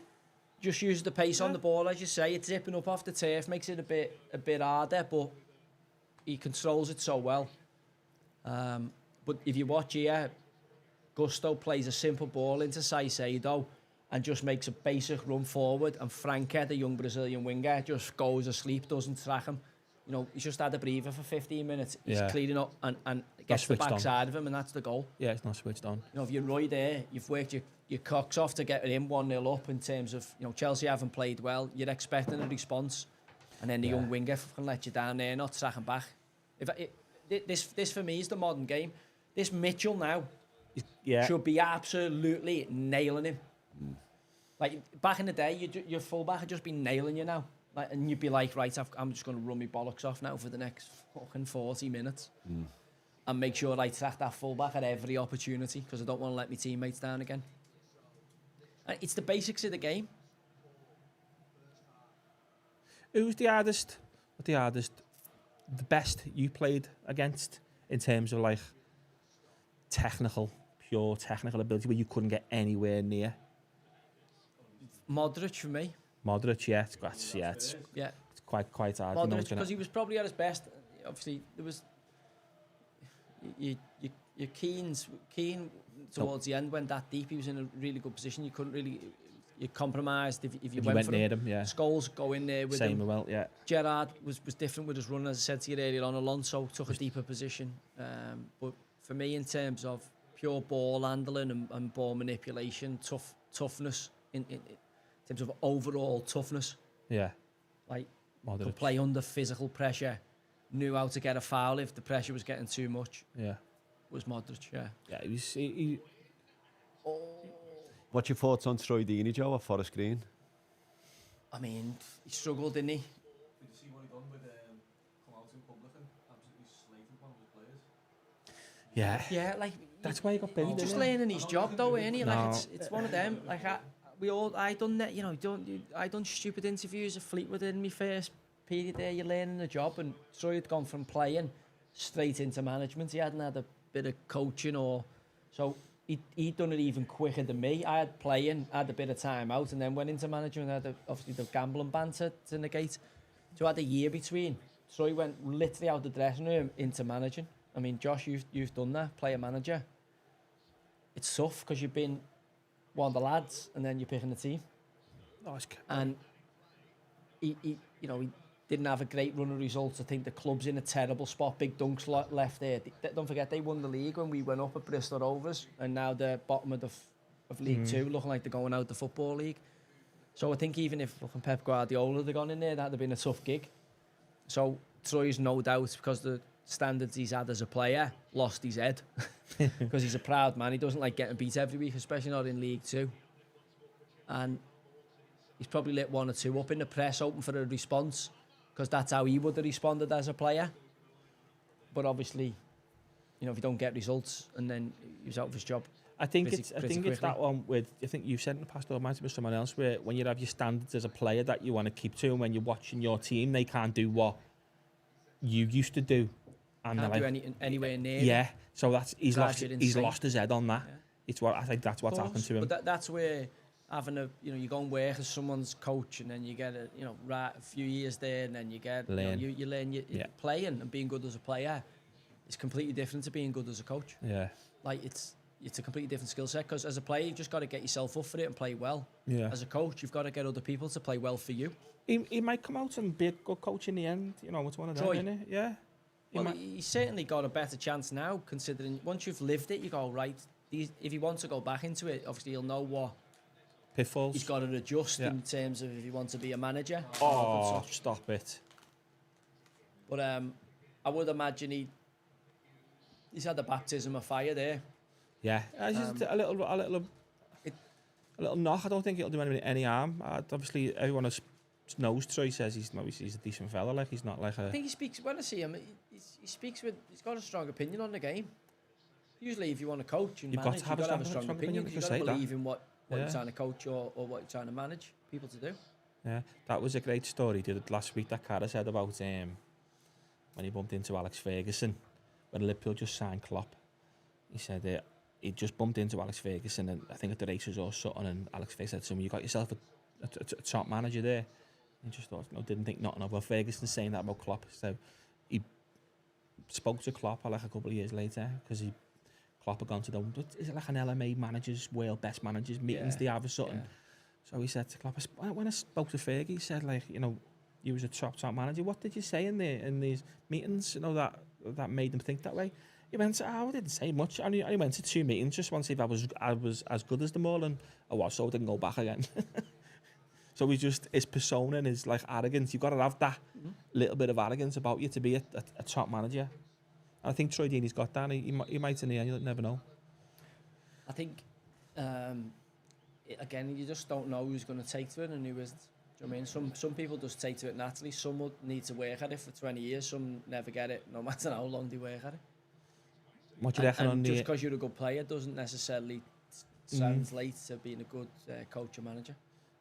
Oh no, because you've seen that with some of the best Well, as managers. you say, it's hard not to get frustrated, isn't it? Yeah, It's like when you're kids, you're trying to show your kids how to do something. In Yeah, the end, you're like, "Ah," and then you're lost.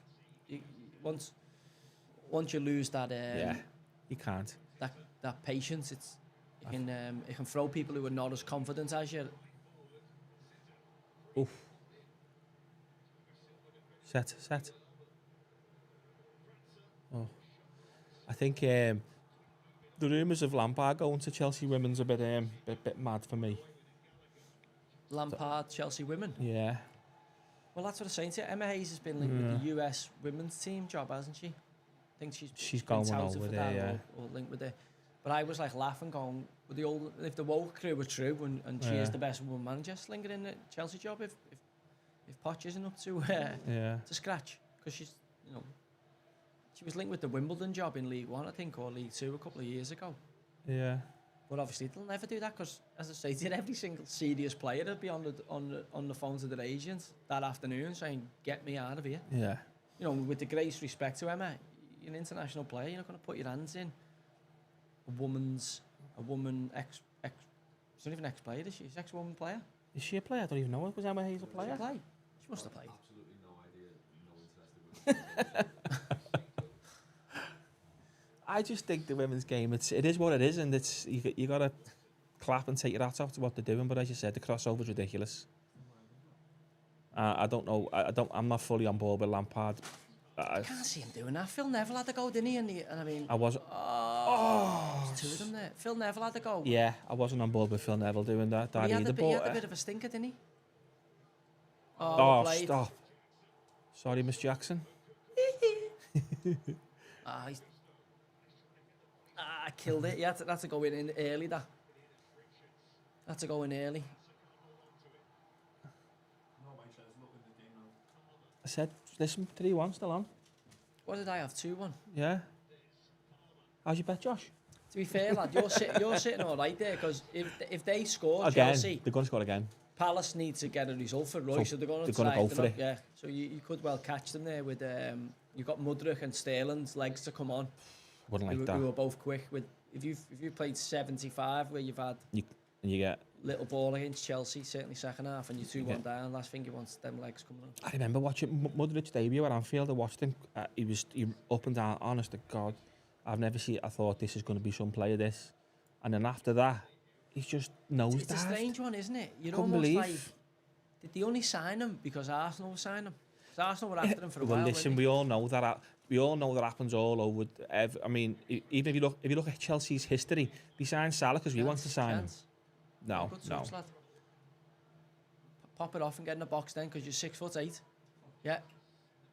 Tell you what, that's what we want to see in our biggest set him. fella.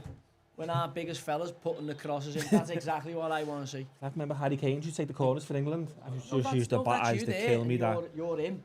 You're going, I've got no chance of scoring here. Yeah. Right? So I'm just setting that off. Put and I'm it back sprinting around off. and get in the box. Yeah. But he's crossing it in, and then it's like... Yeah, you just start again, set with your full-back and get in the box, yeah. He's unlucky there, because Yeah, it's not, but... he does well, Matete, just to shield him, but Lerner's not expecting it. Lerner. Palace in the Oh, Palace got a good chance for relegation, do you reckon? do you know... It's me in half an hour. No, I think Palace will be all right, lad. I think Selhurst Park, the fans get up for it and they can make it really, really noisy. So who's going down then? Who's your three? I've said Burnley, Chef U. I think those two are like bankers. Burnley, Chef U and Luton for me. Luton, do you Yeah, reckon? I'm not going to change off what I've seen all year. I think Luton's I know on. they're doing great, but I'm just like, you've got to get to 40 points. Yeah. So, listen, I know they've had a 4-4 at Newcastle and they've had, you know, a few decent results and they can make Kenilworth Road a really tricky place for teams. But I'm just looking at who's going to be in that shootout with them. You want to look at the last game, the last 3 or 4 games, really, don't you? As I said, Fixture-wise. you can't ever look at the last 10 games in the Premier League because mad results come out. I think the last teams 3 or are fighting 4. to stay up because there's so much money at stake. There's like you just see Wigan go to like Highbury and win. You're like, what the fuck? How's that happened? Yeah. Like teams just get a little bit of form just at the right time. Like something will happen. You know, they'll change your manager or something, and before you know it, they'll get the tail up with when the spring. You know, when the spring's here and the daffodils are starting to come. So I don't know who it will be. You're right. Everton the biggest danger because Everton away to Arsenal last game of the season. we could need to win to win the title. league, yeah. Go It's on. just... I think He slid before he shot it. Yeah, you could have chopped through with it, yeah. It's hard though when it's moving that quick. No, it's dead easy, yeah. Just when you're that way, like. He's It's gone done, yeah. down. you think Steve Cooper would be a decent fit at Palace? Or do you think there's better managers out there? Do you know what? I thought he'd done an admirable job, Steve. I thought he'd done a really good job in a tricky club like Forest with all them transfers. Adjusted his style of play from possession-based to a more defensive kind of counter-attacking based. So I think he's done enough to warrant another opportunity, Steve. I thought the way he adjusted his tactics in the Premier League to get results to keep Forest in the Prem was a really good adjustment. So I think he deserves another chance. Palace, I think he's more suited to Palace maybe than Potter. Potter wants to get on the ball and play a little bit, and I think the way Cooper did at Swansea and has done as a coach, but at Forest he adjusted to have a bit of a counter-attack. He adjusted to Forest. Well, to counter-attack for what he had, and I think a good coach does that. He adjusted the tools at his disposal. So when I look at Palace, I got fucking horrible talking about him. He's a legend of the game, and I'm talking about him as if he's fucking already in the job centre. But when I look at it, I would say Cooper's maybe a bit more suited to what Palace have in the building in order to stay up this season. Whether that's to build beyond, which Steve Parris and the American owners will want to do, probably more suited to Potter. Well, Forest's last 3 games is big, you know. They've got 2 6-pointers, really. If you look at it, Burnley could be down by then. Burnley's last game of the season. Oh, yeah. They've got Chelsea and they've got Sheffield United. Again, there's loads to go in it, yeah, but I'm telling you, it doesn't even get started that till 10 games to go. Because then people's contracts and the bonuses, because that's what people forget, the money to be in the Premier League, the money people are on in the Prem compared to in the Champ is night and day. Yeah. And your star players are going, so all the arseholes start switching and stuff happens that you can't account for.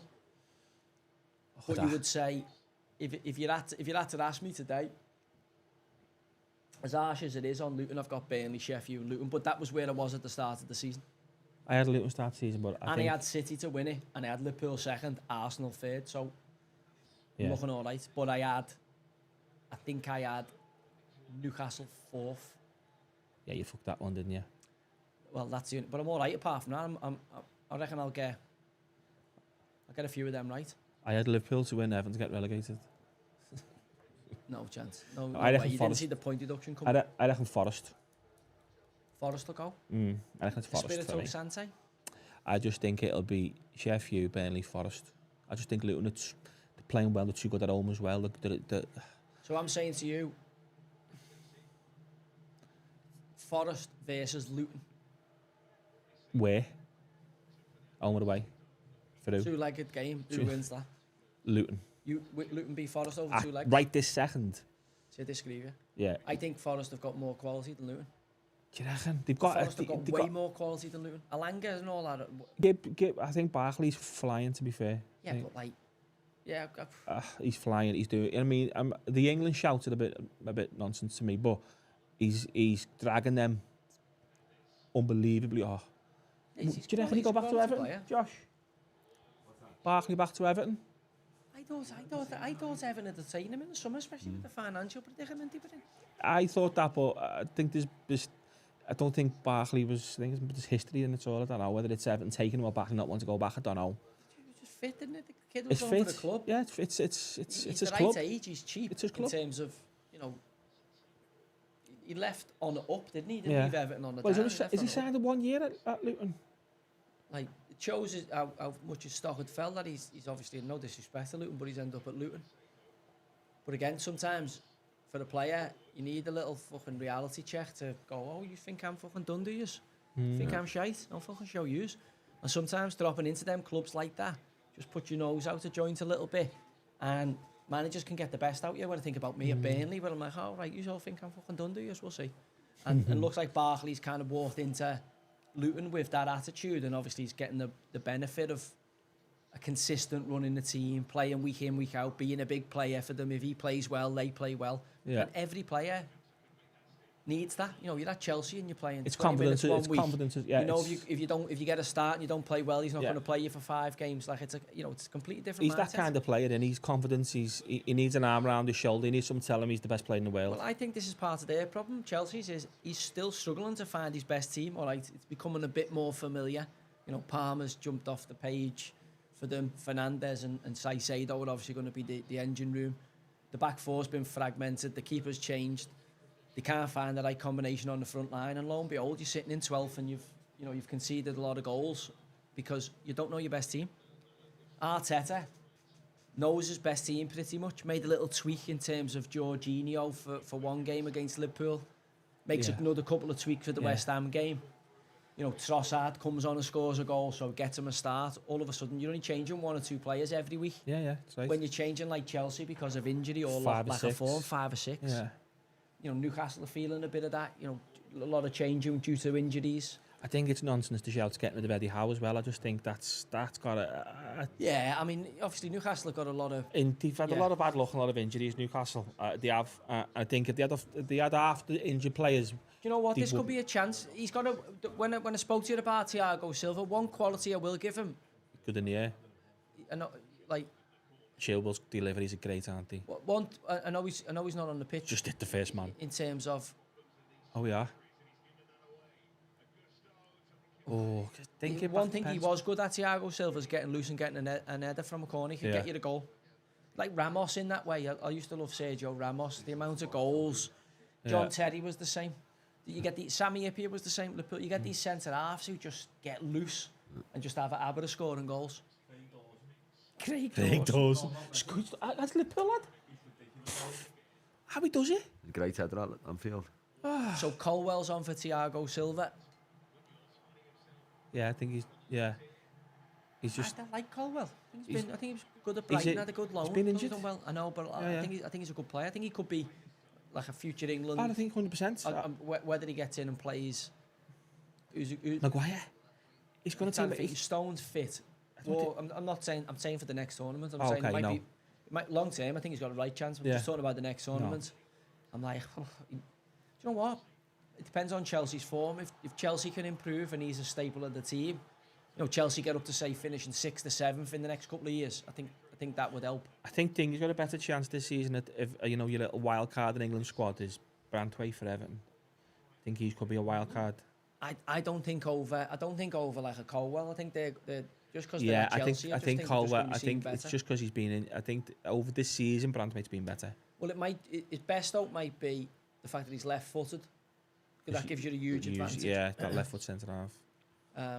But there's loads of lads in there, and I think the way England play and build out from the back, I don't think Southgate has a problem. You know, Harry Maguire's been right-footed, left-side centre half.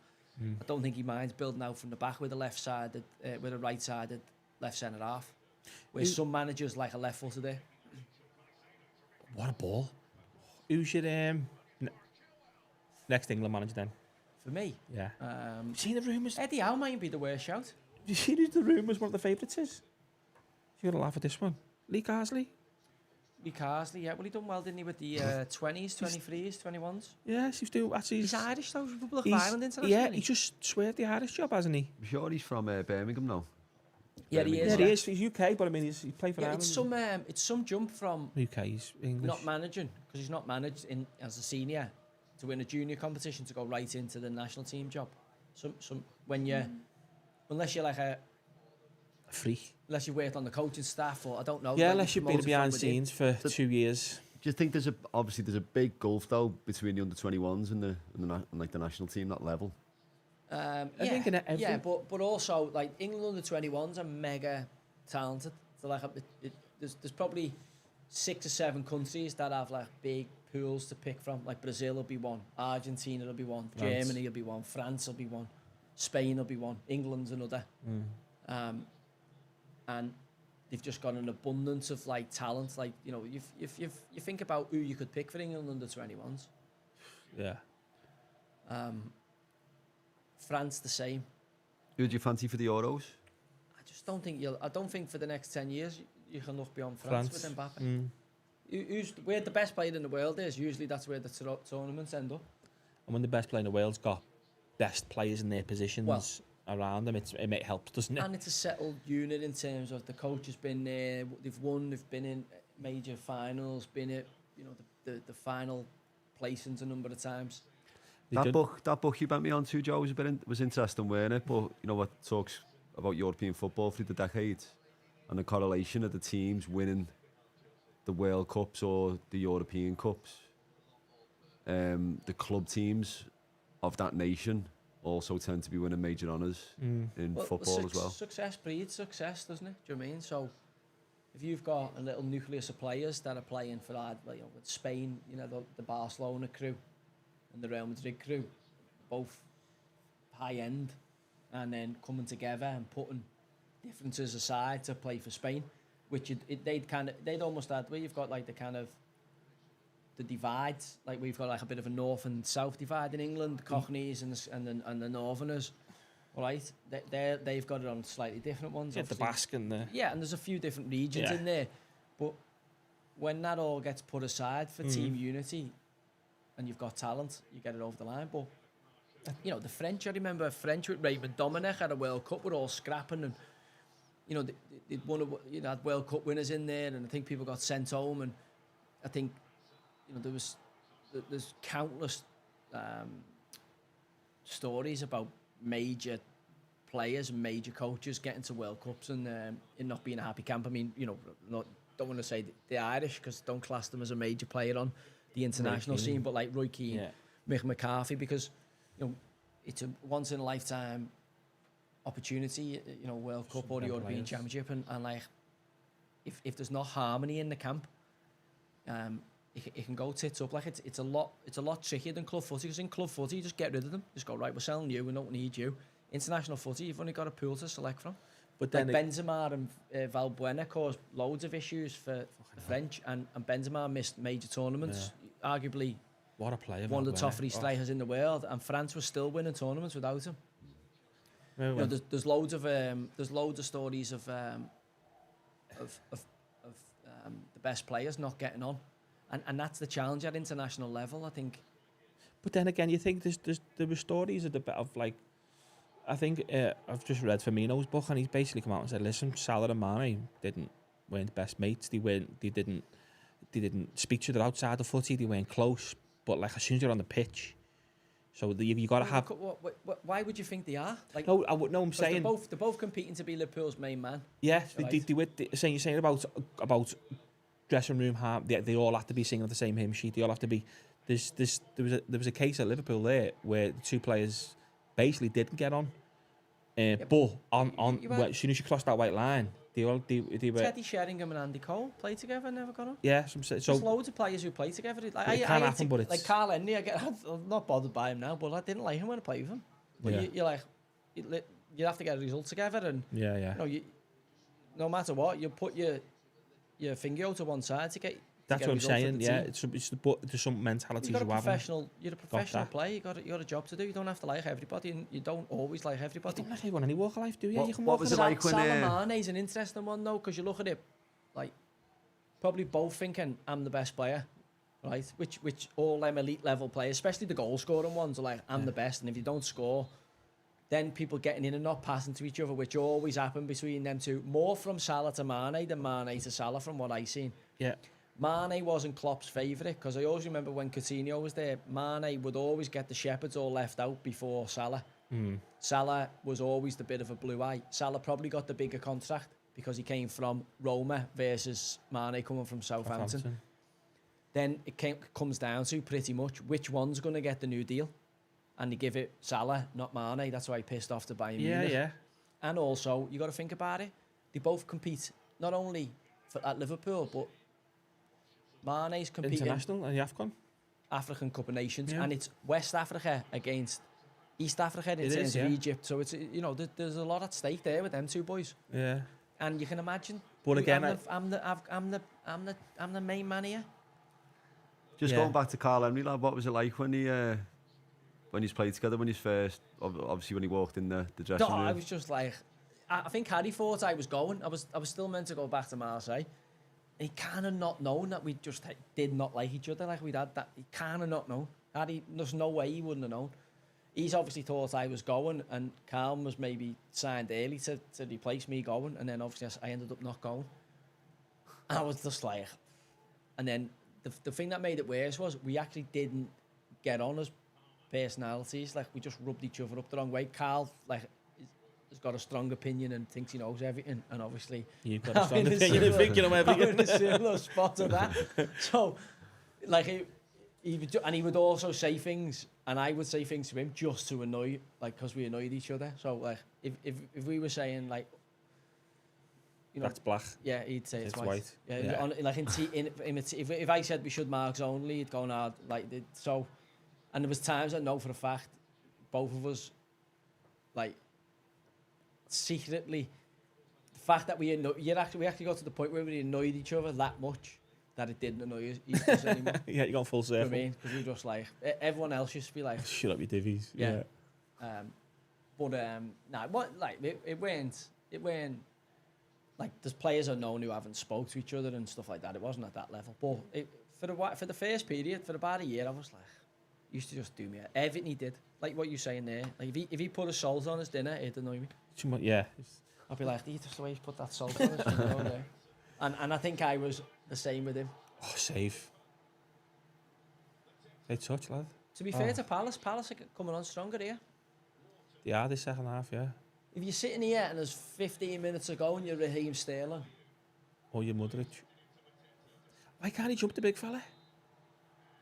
He's got lead in his boots or something there. I think he's horrendous, that Mateta. He can't jump. Why can't he jump? He's got no spirit. Doesn't look like a footballer. No, he looks... Do you know what? It sounds bizarre, but at that level in the Prem, that big 6'4", 6'3", puts himself about, gives you a platform, just runs, makes it hard for defenders. The teams from 6th, 7th down need them. Because you've got to get 40 points, you've got to stay in the division. You know, like Darius Vassell, like boss lad, but he wouldn't get you 20 goals fast, but he'd run his bollocks off. Yeah, he'd hustle and Harry full-back, centre-halves, and he'd make something happen for his teammates through his endeavour. Mateta is a bit like that. Now, to be fair to Vass, he was quick, and when he got in, he could punish you. Yeah. Mateta, for me, just doesn't ever... I never ever think he's going to score. Like I always think it's like, as I said to you, Beto for Everton. I'm like, even Calvert-Lewin a little bit. I always fancy he's got to hit the keeper and go under him, or where the strikers who get in and you're like, the keeper's just invisible to him. Yeah. Yeah. How do you think Scotland are going to do with the Euros? Scotland, Steve Clarke he'd be cagey when he's a cagey coach, 5-4-1s, aren't he? So in terms of group stage football and tournament football, that can be tricky to play against because you need to win one and draw one. And if you get off to a decent start and nick a win in your opening game, it takes the pressure off the other two games then. So, and they'll have the Tartan Army will be going nuts because they haven't been to a final for a bit. Oh, you got to give it there around the corner there to... I don't mind that though. That's a sign of him. He's trying to win the game. He's like, I'll win the fucking game for us. Do you know what I mean? Like, Yeah, he's got his I think tail up. there's a better pass on there. As well, let's see. There, look, think there. Oh, Nah, just there. It's a target, so it's not a great strike. But again, I hate that when he hits that and the defender blocks it and you get a throw, or he hits it wide, or he hits it over. At least he's hit the target. That have a pass back though. What did you say there, Josh? Scotland. Scotland. Good players, good squad. Get out the I think groups. for tournament football, it'll be tough to beat. Steve will have a plan. Like he'll make them hard to beat, and they've got some good players. I like McGregor. I think they've got enough quality in the team. Robertson, Tierneys, if they're all fit, and they've got, the main part of their team fit. It'll be the Shea Adams maybe up the top. It'll be the boy from Dykes from QPR. That's where who's going to get you a goal if that's the problem for them. But I think they've got they'll have a back five there and a midfield four that will be able to keep games tight. What's going to be, can they score enough to get through? What do you think of McTominay? Stinks of Everton. I think in the right team. I mean, I like the way he's using him running on as an 8. You remember that kind of Madawan Fellaini, Tim Cahill role? I think he can nick you the goal from midfield. He's got great legs. He's got the winning yesterday, Yeah, he got the winner yesterday. I think in terms of getting the ball as the first receiving and building through him, I don't think you play to his strengths, but I think he's got something. Like you buy Bellingham off Wish. Scott McTominay. Yeah, I would. The problem is he a starter for Man United? I think he's a starter. He's got to be any for Man United though. I think I just think that running midfielder, that 8 who gets in the box in the Premier League, you're going to need him in 34 games. All right, you might need him to play 90 minutes. You might not every game, but you're going to need him. You're going to need 34 appearances from him, more away than home. There's going to be loads of games away from home where he can bomb on and get with your front man, get with Ireland. Instead of a Fernandes who's a bit of a luxury, I think, away from home. Maybe Fernandes comes on once the battle's settled down, 60 minutes, and away from home at Craven Cottage. Yeah, I would think McTominay. Strengths and weaknesses for them. Because the set play, he gives you defensive and attacking set plays. He gives you the goal scoring threat, and also with Casemiro and Mina, you could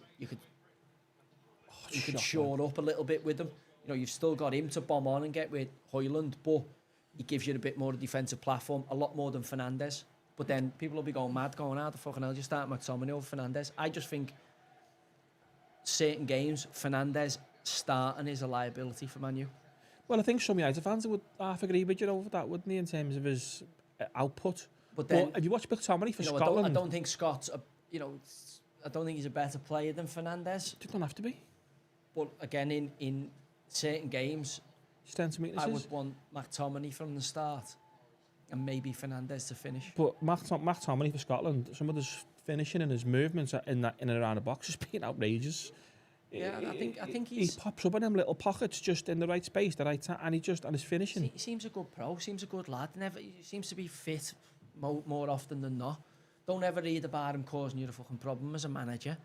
I think there's a lot to like about McTominay. Yeah. Bird's an absolute worldie as well. Is he punching? She's 12 out of 10. Well, there you go. Well, you wouldn't be doing that if you weren't a good lad. What was she sporty? What was she like a sportswoman or something, or was she? Oh, she's outrageous. He's a big boy though, and he must be about 6'4". Scott McTominay, big galloper. Yeah, he's probably carrying as well, isn't he? This game's here. Oh, Sterling just come on. This game's here. Have you played that Sellers bar? Doesn't really help Chelsea, does it? 1-1. No. Kind of kind of puts paid to It any just chance of getting in the top seven. it's a slip again. It's like play well, slip up against Palace when he should. A draw at Palace, though, for No, where they've been, is without Elise and Eze, they should be turning these over. Yeah, but I'm saying if you're Chelsea and you've been struggling for the last 18 months and you get a draw at Palace after going one behind, it ain't like doom and gloom. It's not a great result, but it's not doom and gloom. Palace are missing the 3 best players, so it's like you should be turning these over. Yeah, but you were 1-0 down away from home. Yeah. It's like ridiculous even more in the Premier League for the first goal. Team that scores the first goal wins like a ridiculous amount. It's like over 60%, isn't it? 70%. It's high, yeah. Or they don't lose. It's something like that. Yeah, don't lose. So to go to Selhurst Park, which is it's tough for Liverpool. Tight ground. Yeah, it's tough. You go 1-0 down. Palace are playing 4-5. I still see a winner here, you know, though. Oh, he's in. Oh, he's in. Pass. That's it. Good enough. Oh, I should have shot with your left foot. Just, yeah. Left foot. Just Do you know that chance might have standing been better for Jackson? Yeah, coming around this side, That might have been. But I don't better think for he's Jackson. seen him. I think Palmer had his back to Jackson, unless Jackson was screaming for it. Don't think he's seen him. He had to hit that first time. Yeah, with his left foot, yeah. To be fair, does he expect Palmer to play it? Watch Palmer here, I don't think he sees Jackson. Doesn't see him. Is it Jackson? No, It's not, 27. No, 27, yeah. 27, Gusto. Gusto, yeah. The pass was for Gusto on the inside. I know, I think he picks the right pass there, Camp. I just think... He's come off here. I just think He should be Sterling's fit not the first accepting time. that. His left foot, all his left foot's good for standing on. That's on his right foot there. No, Sterling's cut it onto his right. Should have been to but I'm first time on his saying left. to you, if Palmer plays that ball, so Sterling can come on to that and into Onto first right. time. Oh, yeah, that's different. I don't know whether Sterling's accepted it wrong. His position accepted it wrong. I don't know whether he's expected it. And the weight of the pass from Cole Palmer, I don't think he can hit it first time. He's had to hit it a bit harder to get it through the gap. Yeah. And Sterling can't hit it. He's had to take the touch, and then the chances not what it could have been. Are we going to get a winner? Yeah. Looking more likely my 2-1 than your 3-1, but still time. Yeah.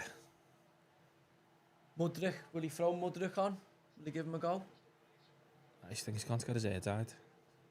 Who did before? Gallagher? No. Cole Palmer? Is Jackson? He's gone off Jackson for him. Took Sterling on. Sterling's on for Jackson. Can you get your shoulder? The big man. No. Yeah, I wouldn't say that was... You got that right. Yeah, he did, yeah. He's not far away though, the big fella. You know, if he gets himself in a bit of a better position.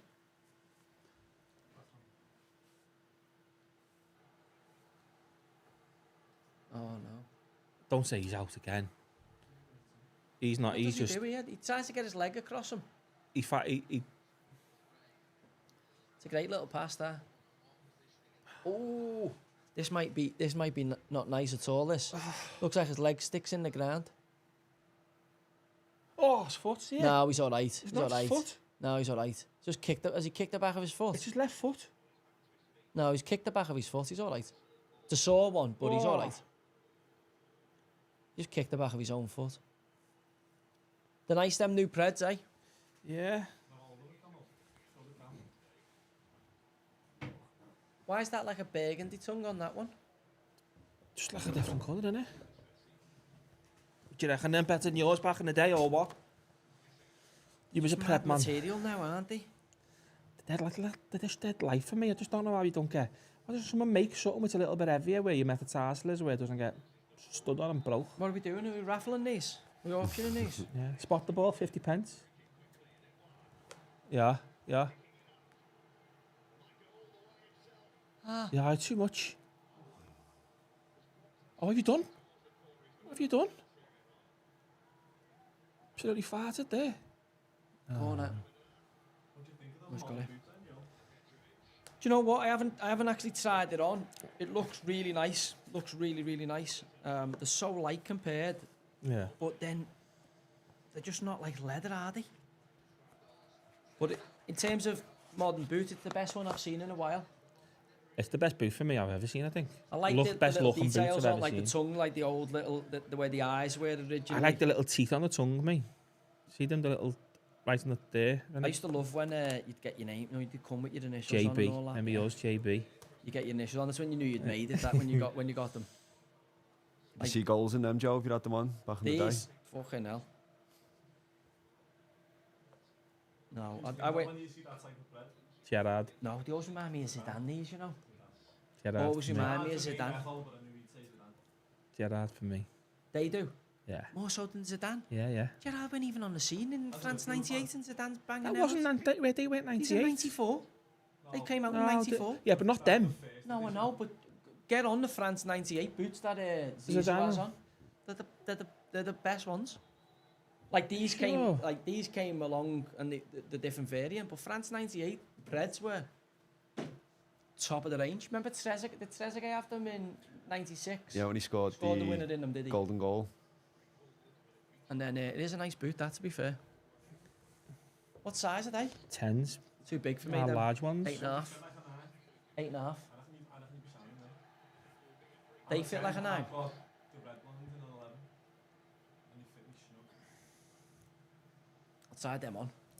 I lent our Josh's for that charity game at Yeah, they're the Bridge, 98s. and they were a size 8. They came out, well, the ones they're based on, All right. What year? 2000. All right. What are 98? Let's see 98s. Them ones. Which ones? Top These left. ones top. Top, it seems there's 98 by them.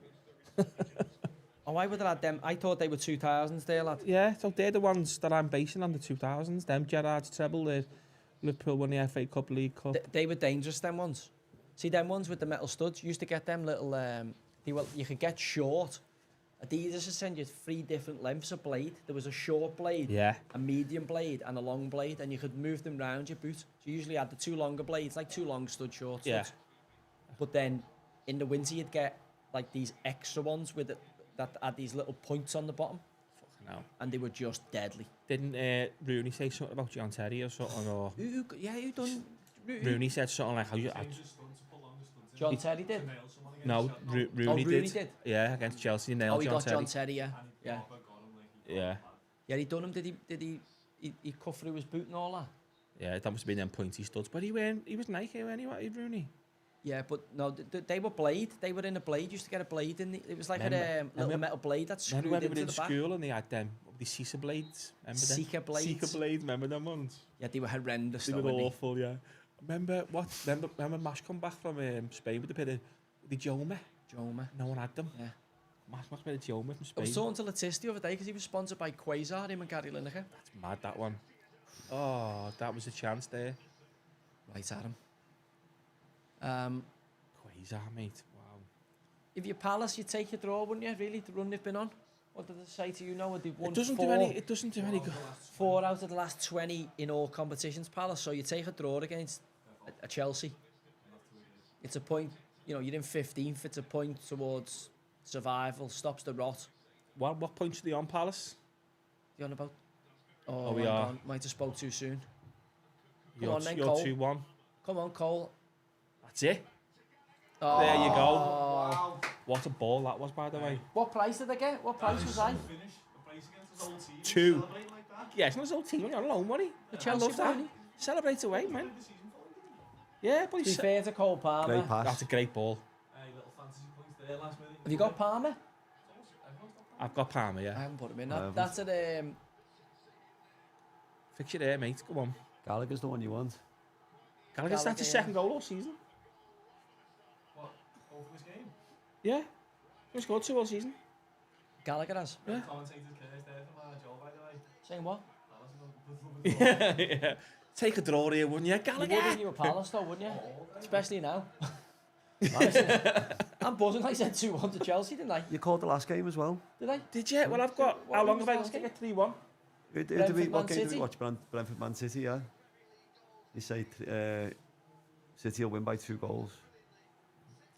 Sterling does do well there. I like this though, the way he just Looks like, up. See if that's me. This may be just me. I know Palmer wants to go. I'm not a fullback, by the way. I know Palmer wants to come on his left foot. I'm keeping him going outside there. Yeah. You let him back inside. Listen, Ah, goes he's through the goal. Lema's legs. The goalkeeper was blind there. Goes though, through watch. Lema's legs. That's what kills the cat look. Just goes Yeah. under Lema's legs and then He was under blindsided. Anderson's legs. Yeah, you got no chance. That's big for Poch, that. Look. After the Villa results, obviously that was a big result for them, Villa, and then to get that. Yeah, they lost they at played 4-2 well, at home to Wolves. They haven't played like this. I don't think they played that well tonight. But do you care? If if you're you're a Chelsea fan, no. If you're Chelsea... You need to get this momentum for the final then, don't you? It's no, it's good 2 weeks away. The way the lads cut these holes in the socks, it annoys me. I think it's a fight. Just ruin a pair of socks. You need They talk about it's for cramp and that. It's not, because everyone else does it. They've always done stuff like that, fuzzy players. What was the thing when you used to have your socks were like, you used to cut your whole sock off you. Yeah, that was because I loved watching George Adji growing up, and then when I went to Man City, Nicolas Anelka was there, and he used to do the same because the nylon on the bottom of the socks would give you more blisters because it wasn't like so you were better wearing like a white cotton sock. Yeah. Because it was better grip and you didn't get blisters off them. Plus we trained in them every day. Yeah. And then the match day socks on a Saturday would give you like rubbing, friction burns. So I started doing it for that. That was because you had Kappa bog roll kits, that's why. No, we were Reebok when I came through. You had a Kappa bog roll kit. Lecoq bog roll it was, not Kappa. Yeah, but I didn't make me debut in Lecoq Sportif. Oh, yeah, it did. You did? Yeah, it did, yeah. EDOS, I did, yeah. I did. And then we went to Reebok. Yeah, you might get your free one here, lad. Stay on side, son. Stay on side, son. Yeah, he's got him here. Enzo. Square! Yeah. Oh, nice camp. No. To be fair, we did say this though. They've got to go for it. So you pick them off. Yeah, you said when it goes 2-1, it could go 3, and I said 3-1. So. Do you know what I like about this? Enzo's desire to go and get a goal and put the game beyond them. Like that for me is what you want to see in a £100 million player. It's composure. Driving to get himself a goal. Not obviously the composure, the great finish, but driving. Striker's composure as well, yeah. There's a fella who plays every week. He's ran his bollocks off to get with Palmer, to get with Nkuku. Do you reckon that's the... watch Fernandes here. I don't think Nkunku's run was that good though. No, but he doesn't run offside. Look at Fernandes coming. He just buys Fernandes the time. Yeah. Look, good ball from Palmer. Great first touch. Great shot back. Oh, it's great that, you know. Do you know what, Fingio? The lad works his bollocks off the full-back to get all the way back in there, and then... And he gets sent for a hot dog. He goes again, look. Yeah. I'll have red sauce on mine, mate. Oh. Great finish. That, do you reckon, you know, we're saying desire, that's like a South American trait of these, isn't it? See, for me there, though, that's a touch of class. The run, the desire to run in that box to get a goal. South American trait, they just don't stop, do they? A lot of the stuff that's been levelled at him since he come here is that. Can you go and make the opposition player hurt by dragging him into this box? You know, he wants to go and get in between centre halves and get on the ball. And we all know he's got a good range of passing. Yeah. But can you go and drive? Well, he's done it. Well, he's done it against Palace, but are you going to do it against City? Are you going to do it against Arsenal? Are you going to do it against Liverpool? Because that's when you're judged as £100 million. They're just coming into a bit of form now, it looks like. Say they didn't play great, but they're just coming into a bit of like getting results, scoring as the... Oh, stop it now. You're just taking the piss, ain't he, Palmer? You end up lifting them this way. You do a lift and jab Alonso. You would have a full straight red there, wouldn't you? I'd just fucking put him over the ordinary. If he'd have done any more like showboating in there and you're going, I might as well take a yellow here. He needs They played all right though, to be fair. First half, they limited Chelsea to not much. Palace played better. I think first half was 50-50. Killed themselves conceding after 2 minutes of the second half starting. The longer you make that go, the nervier Chelsea get, and manager starts making more changes. As it was, the back in it, the sub at half time works wonders. You know what? He's done so good, Palmer, hasn't he? Corner. Well, that was the change, wasn't it? He's put him out wide. We said at half time, he put Palmer out wide, changed the game. Kunku's come on and done well. He's pulled in centre halves everywhere. It was Lerma. Man of the match. Going to give it to Gallagher, yeah. So Lerma was getting it before at 1-1. Yeah. And his decision thoughts. If you win the game, it's a fair shot. Yeah, fair enough. Yeah. He played at the match. He's changed the game. Yeah. He must be up there for distance covered. Yeah, he's a machine. He's a galloper, like. I didn't know that. You see them stats last year about distance covered. No, go on. The top. You won't guess who was in the top 2. Was he first? Teams who won't have the ball. Newcastle, be a big run. Okay, so this one, most distance covered in the Premier League last season. Someone's going to Team. misquote me. No player. Away player. Yeah. Yeah, And it's someone, I didn't have a clue. I think second was Declan Rice. Suchak. No. Oh, Suchek won't get that. It'll be a 13, 14k man. So it'll be, yeah, the centre mid. What? Go on. Yeah, go on Be a then. centre mid or a wide midfielder. Centre mid. Yeah. It's a mad one though, isn't it? Distance covered last season, most player. Was he top or was he... He was second. Rice second. Rice was second. Rice is third. This is overall, not average. Overall, yeah. James Ward-Prowse. Yeah, James Ward-Prowse. Most He's going to be a distance... 12, 13k man, him. Most distance covered in the Prem last season. Yeah. That's... He'll never get his second. I did. Gay? Idris. Same ladder. This is a gay player. Plays the same ladder. Go on. Gives it a G, plays for Brighton. Gross. Pascal Always Gross. fourth. Go on. Played for Blues last season. Go on. He's never really got it, is it? Iwobi, yeah, okay. But yeah, James Ward-Prowse, top. I never thought that. Top distance covered, so it was absolute If you engine. think though, like yeah, he will do a bit. He will do a bit of running, but also Pure box to these box. teams now are all passing teams. Rodri passes. Yeah. City's midfield's all passing. Enzo's a passer. Yeah. Caicedo the If passer. you're a team who plays with the ball, you don't run as Well, much. your Hendersons and your Milners bombing on from Liverpool and are running 8 positions now. You don't really see teams playing 8 anymore. Newcastle do sometimes. You get Newcastle occasionally do, but it's very rare. They'll play Joe Linton in the 8 and Longstaff in the 8, and just and be 4-3-3 with 2 running 8s. Usually need. But then you just leave yourself exposed. Well, it depends what you're trying to do. Depends who you're playing and what system they're set up as. So he's given Conor Gallagher MOM. Yeah. Do you agree with that? I think that's I think he's got to with the 2 goals per game winner. I think He's can't. Oh, get out the way, you! No, get out the way! No, you want to think it's the little kid? No, stop Get it! out the way, lads. Get out the way! Get out the way. Give it to the security fella. I hate this. You know these people who do that. You're trying to give it to that little boy there. Yeah, he is. Him. Yeah, that's going on eBay. That one. No, he had a River Plate shirt, that fella there. Oh, did he? Yeah. So he must, Okay, didn't see He that. was like that with the River Plate shirt before. Yeah. So that's why he's give it to him. Obviously, you can't blame the young lads there. I'd be trying to go, come on, give it to me. I'm a young. Yeah. But obviously, Fernandez wants to give it to his compatriot there for having a River Plate shirt. You've got to be cheeky. I got Youngest team they were talking about before the game, them being the youngest team. That'll go some way to settling the lads down. I think settles the manager down. As I say, a couple of weeks ago, he was under the gun.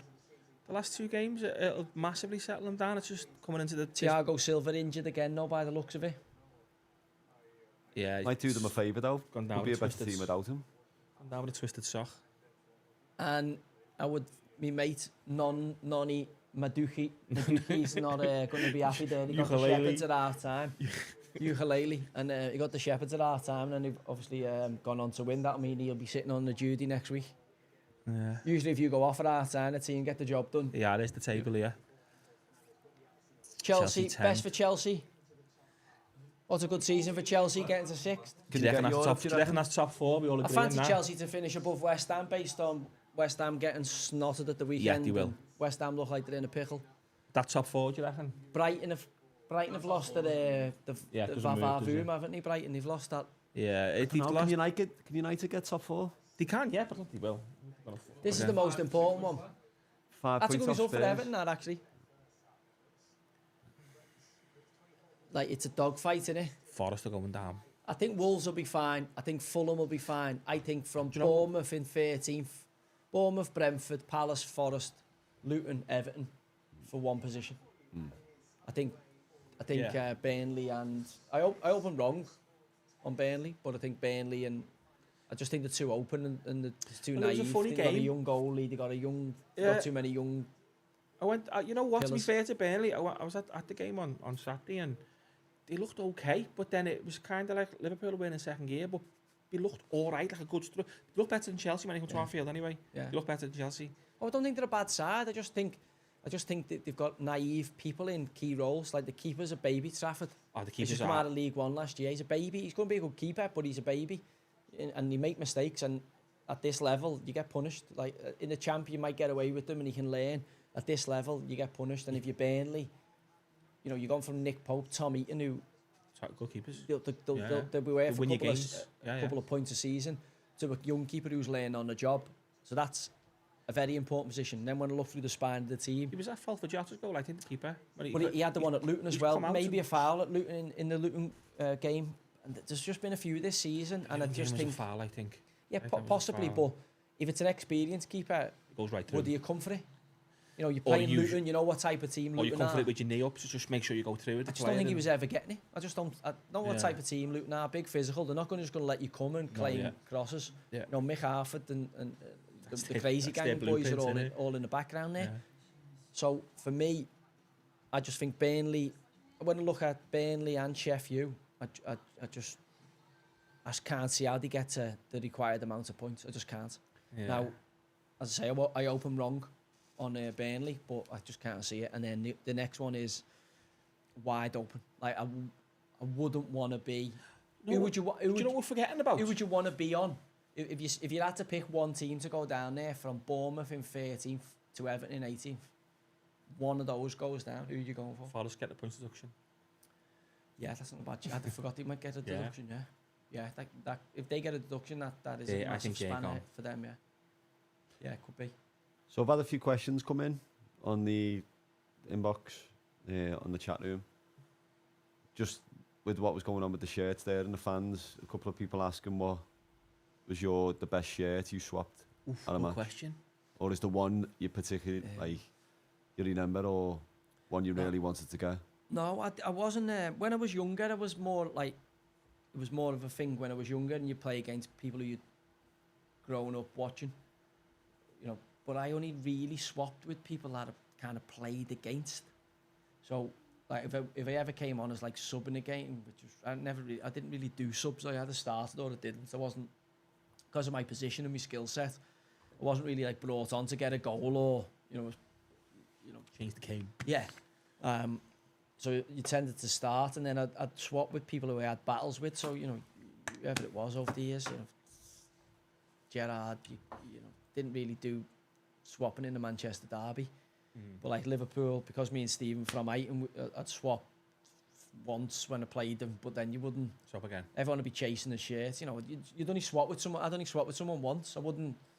Did they do it You know, much you'd in swap France? with mates of yours who played for other teams and that. In France, people would swap with JR. If anyone ever asked me for my shirt, I would always take theirs. Even Butter fans, just like... Well, yeah, I would always take their shirts, because I think if someone asks you for your shirt or you ask them, I think it's Polite. yeah, part of the exchanges. Yeah. You know, I know there's been some players I've asked for shirts who haven't wanted mine and vice versa. But you know, you if someone's, it's almost like a sign of respect.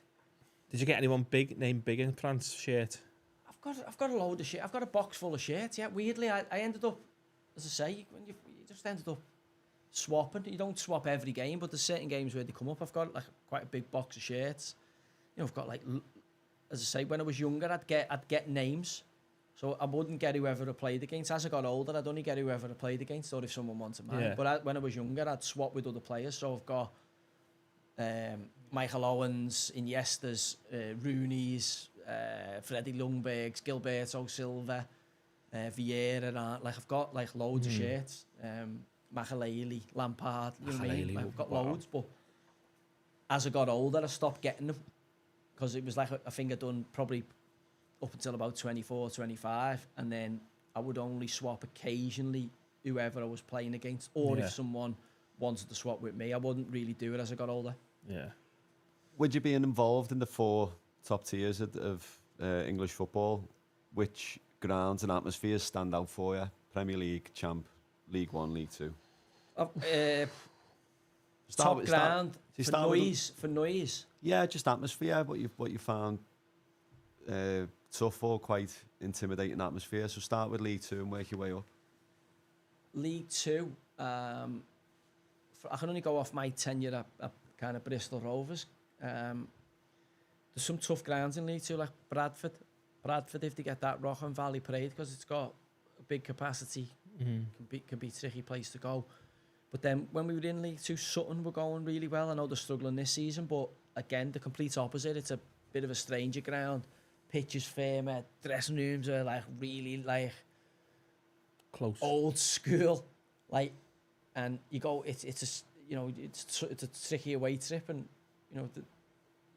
the beauty of a big crowd and a nice stadium at Bradford can lift some League Two lads, whereas a Sutton, because it's a bit of a non-league kind of feel to it, can really make you work for your afternoon. League Couple of One. plastic pitches in League Two as well. Is that a... No, you can't have them in. You don't get them in Scotland. You can't have AstroTurf in the Football League in England. You can have it in the non-league, but as soon as you come in, you've got to change it. As someone found out a couple of years ago, didn't he? Who was that? Yeah.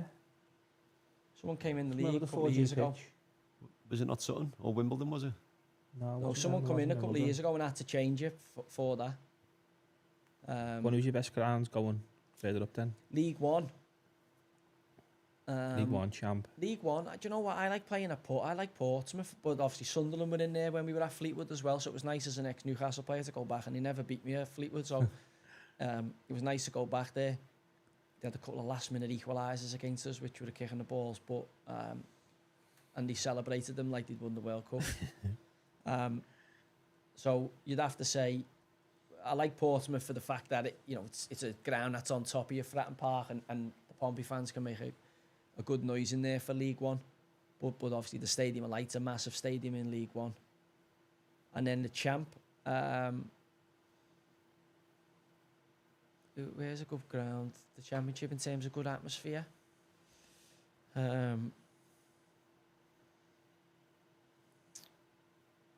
Chef Wed can get noisy. Chef Wed can get noisy, but then we went there in League One, not the champ. The one. The champ side, no, don't they? I'm trying to think. Must have been mad playing for Newcastle in the champ. Yeah. Or watching their fans. Well, yeah, we went and took over everywhere we went. You know what I mean? Obviously, footy fans like them, they follow you through thick and thin, and obviously we're winning a lot more that year after the tough year the year before getting relegated, and it was a good time to be at the club. Weirdly, we should never have been in the champ, but it allowed some players to develop. Your Jose Enrique's, Colaccini's, a few of the younger players. Andy Carroll was a big benefit of the club getting relegated because it allowed them to have a season in the champ. Obviously playing with Scholler and Peter Lovenkrands and a few with a bit of nous around them. And then obviously when he came into the Prem then the next year, he hit the ground run. I always weirdly liked in the champ playing at Birmingham. I just thought I just really like playing at Birmingham. It's not a great pitch. And tricky pitch, but I had a decent record there as a player. It's in the Midlands, so you're only an hour and a half from wherever you want to be. It's not that it's not the longest to travel. The hotel was always all right in Birmingham city centre, and I had a decent record there. Scored a couple of times there. Yeah. Premier League, best ground in the Prem. When it's rocking, nowhere better than St James. I think St James's Park. In the second half of that Arsenal game, I've never heard anything like that. Yeah. Like, we should have won that 5-4. But first half, it was the worst place in the world to be because they were about to lynch us after the 4-0 down and didn't get anywhere near the ball. But second half, without that noise, obviously cumulative in Czech Tioti's volley, and the whole fucking ground just lifts off. I don't think I've heard a madder noise in a Premier League match than that. Newcastle's one of them cities, innit, where it's just... Well, the ground's in the city centre right as well. Smack bang over the bridge, innit? We had a ball up there, we had as I say, there was the blight of the relegation, but, that championship season and then that season back in the Prem, there was a real good feel about, the group, and then obviously, Mike didn't want us to carry on, so kind of broke it up, but it would have been... It's just a shame that we never got to see what that team was about, because obviously we lost Andy in the January to Liverpool, and he was a main part of how we were affected. Yeah, that was a mad. I remember he was texting you, and he was like, "He's here in training." He didn't want to go. Yeah, he was here in training, and I was like, Right. he's coming to It's Liverpool. weird, isn't it, when you look at it? You go, he was 35 mil, 38 mil, or whatever. He didn't want to go. Yeah. You know, he had to go in the end because Liverpool and the money was too big, but he didn't want to go. And actually, if he'd followed that instinct, he probably wasn't suited to Liverpool. You know, financially, he'd be better off for it. He's got Liverpool on the CV, but you know, I know he's got a couple of important goals for Liverpool, but he should have been a striker that the team's built to save. Because if you put the ball in the box, an half-decent ball, he's unbelievable with it, like getting on the end of it. If he stayed at Newcastle, I think he'd have been 10 times the player he was. It would have been tough for him at Newcastle because he's a Geordie lad, and obviously he was a big presence in. You know, you can't miss him, can you? Big horse, you can't miss him. So I think getting away from the city weren't the worst thing for him, but you had to go to a club and a team that put loads of crosses in the box and allowed them to go and get on the end of it. That was the plan, wasn't it? With Charlie Stuart Adams, Stuart Down Down, and- and to yeah. get it just didn't really. Yeah, but but then we bought Suarez at the same time. How'd you down and again with Charlie Adams? He was set plays, Charlie Adams set plays. That's what it was meant to You be. needed someone down the right to put a cross in. Just Because if didn't- you looked at him, I put all the balls in for him. Yeah. Gutierrez was a right-footed left midfielder. I was a right-footed centre midfielder. I put right-footed balls in for him. He scored most of his goals off had that flat ball or a whip. The whip out of the back, yeah. Now down, and obviously he's got great delivery down the left-hand side, but Andy had scored all his goals off crosses from the right.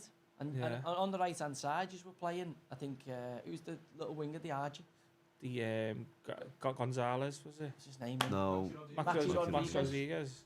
Was you playing Maxi down the right and Yeah, Stuart yeah. down on the left? Yeah, I So think Maxi Rodriguez is more of like a run in the technical- box, get yeah. you the goal, cut in, coming inside, trying to get a shot and link with the front man. He's not someone who goes on the outside, puts a cross in.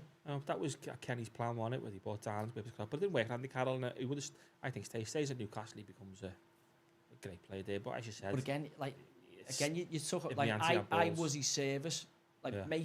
most of his goals came from me, and then you've never crossed it from the same part of the Yeah. pitch. You crossed it from the opposite part of yeah, the pitch. I know. You know yourself. Sometimes like heading it that way. Yeah, Sometimes like heading it that way. Sometimes like volleying it that way. Gallagher. yeah, Sometimes like volleying that way. yeah. So yeah. some people like crosses from that side, and if he's left-footed, he wants to pull on the side of the. He wants to come in from the right because he's left-footed, Andy. He wants to be able to see the whole goal over his shoulder. He doesn't want to be here because he's going to have to get across the near post and get a shot away. Well, he isn't sharp over the yard. So actually, he wants all his crosses from this side. Yeah. But you know, who am I to talk about? Say Kenny Dalglish. King, the only But- king of the country. You know, everything in hindsight's easy, but Liverpool, for him at the time, would have needed to make the crosses come from the other side of the pitch. Oh, you're right. Yeah, it makes perfect sense what you're saying. It does. Yeah. Sound. When you broke through at Man City, who was the joker in the dressing room? There was a few. The biggest one would probably be the kit man, Les Chapman. Chappie was just like every day. He'd come in costumes, he'd come in like wigs, he'd come in, he wouldn't come in. You wouldn't know where he was, or he'd come in and then he'd go missing, and you'd be doing your warm up, and he'd jump out the bushes in a costume, and he'd take the warm up, like dressed as a Nazi, and he'd have the mustache on and his hair gel to the side, and he'd done one of the best Nazi commander impressions you've ever seen. He'd speak like in German, broken German, and he'd take the warm up, and and we had a couple of German players. Michael Tarnat was one, and Dietmar man who just found Sven Gordon Eriksson, from what I gathered, absolutely found him hilarious. Used to get him to take warm ups and team talks, and then we signed Ayel Berkovic, who's Israeli international, and Ayel did not find it funny at all. So for 2 years while Ayel was at the club, Chappie couldn't do his Nazi warm up, his Nazi goose step warm up. And then and all the lads used to say, please do it, please. And he just wouldn't do it because Ayel seen his arse over it. And then I always remember the day Ayel got sold. I think he just got to Celtic or somewhere. And Chappie comes running in. And he's just going, yes! the Führer, he was shouting, the Führer will be here tomorrow. The Führer will be here tomorrow. The next day, right enough, there he was.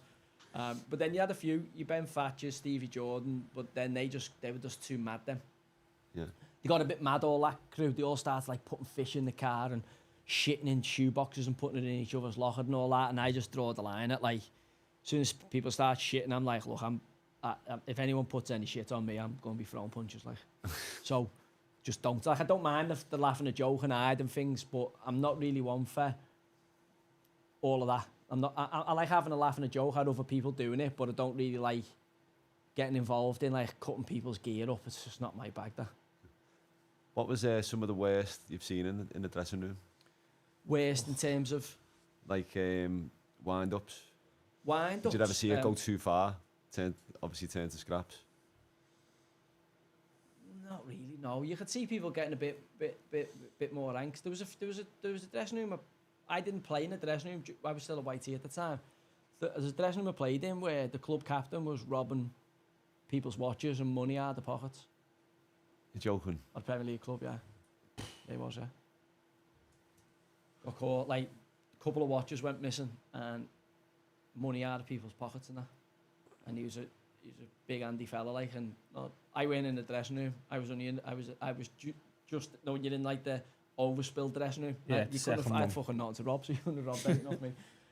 I was in the overspilled dressing room and I remember it going on. And then the manager had to like get rid of him pretty much, but no one could say anything because he would have smashed their heads in, I reckon. So I was just like, fucking hell. But that was the weirdest dressing room I've been in for a period when they knew he was. He was out injured, and they had to go out and train, and they knew he was rummaging in people's lockers while they were out. Fucking hell. Yeah. Why is any more? Or Let the internet find out who that was. They'll figure it out. Yeah.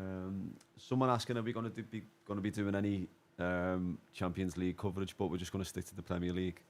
Yeah. So our next game will probably be Everton Palace next week, which is a big game. Yeah, well, just see how it builds. I mean, look, the thing is, we want to do the podcast. As I say, Matt Lattis clicked in nice last week because we got the podcast done in the morning, and then obviously we could keep him on for the Monday night game. Podcast out this Thursday, yeah. Obviously, if you're on Patreon, you'll have seen it, won't you? Oh, it's only out Thursday. I seen it on YouTube the other day. Oh, was that? No, that was the footy show. Matt Lattis Yeah. one's out, isn't it? So the Lattis podcast out Thursday. And again, for me, I didn't really think this would be a Monday night show or a Sunday show, and we'll see how it evolves. But I think the Monday allows us to respond to the kind of weekends events footy. I like Monday night footy. I mean, and we'll see what the game's like. If there's better games on the Sunday and it's a poor Monday one time, maybe we'll switch it. I'd like the idea of maybe getting a few ex-players in. I think, like, I spoke to Mark Viduka this week. He's out in Croatia. Obviously, to get him in the studio and get him to do this is quite hard, but I would imagine we can get a little segment where we can phone in on a Zoom, because there's some crackers out there, lads who have played with, who I'm like, where are you now? And they're like, I'm here. I'm like, when are you in Liverpool next? And they're like, I'm not in Liverpool. Why would I ever come to Liverpool? But I think if we can get them on the Zooms and that, I think it'll give some good content to the people who are tuning in, because the good characters, some of them don't really have a public-facing profile anymore and don't really speak, but obviously have played number of seasons for all different clubs.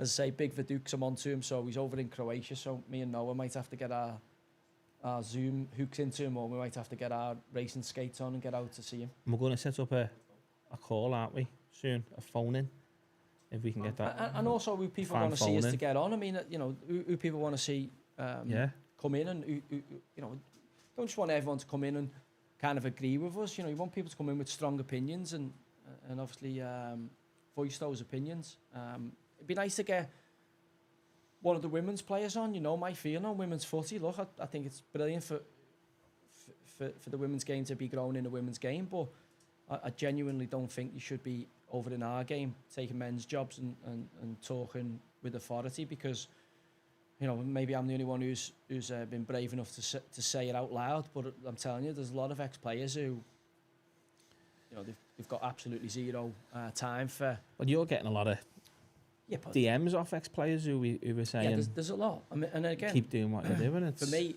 look, if they think, and I do hear them saying it's the same game, and no problem, come on, let's have a chat about it. I mean, if I'm wrong, I'm quite happy to say, listen, I was wrong on there, and you've changed my perspective. And as I say, if that day ever comes, I'll be quite happy to concede that.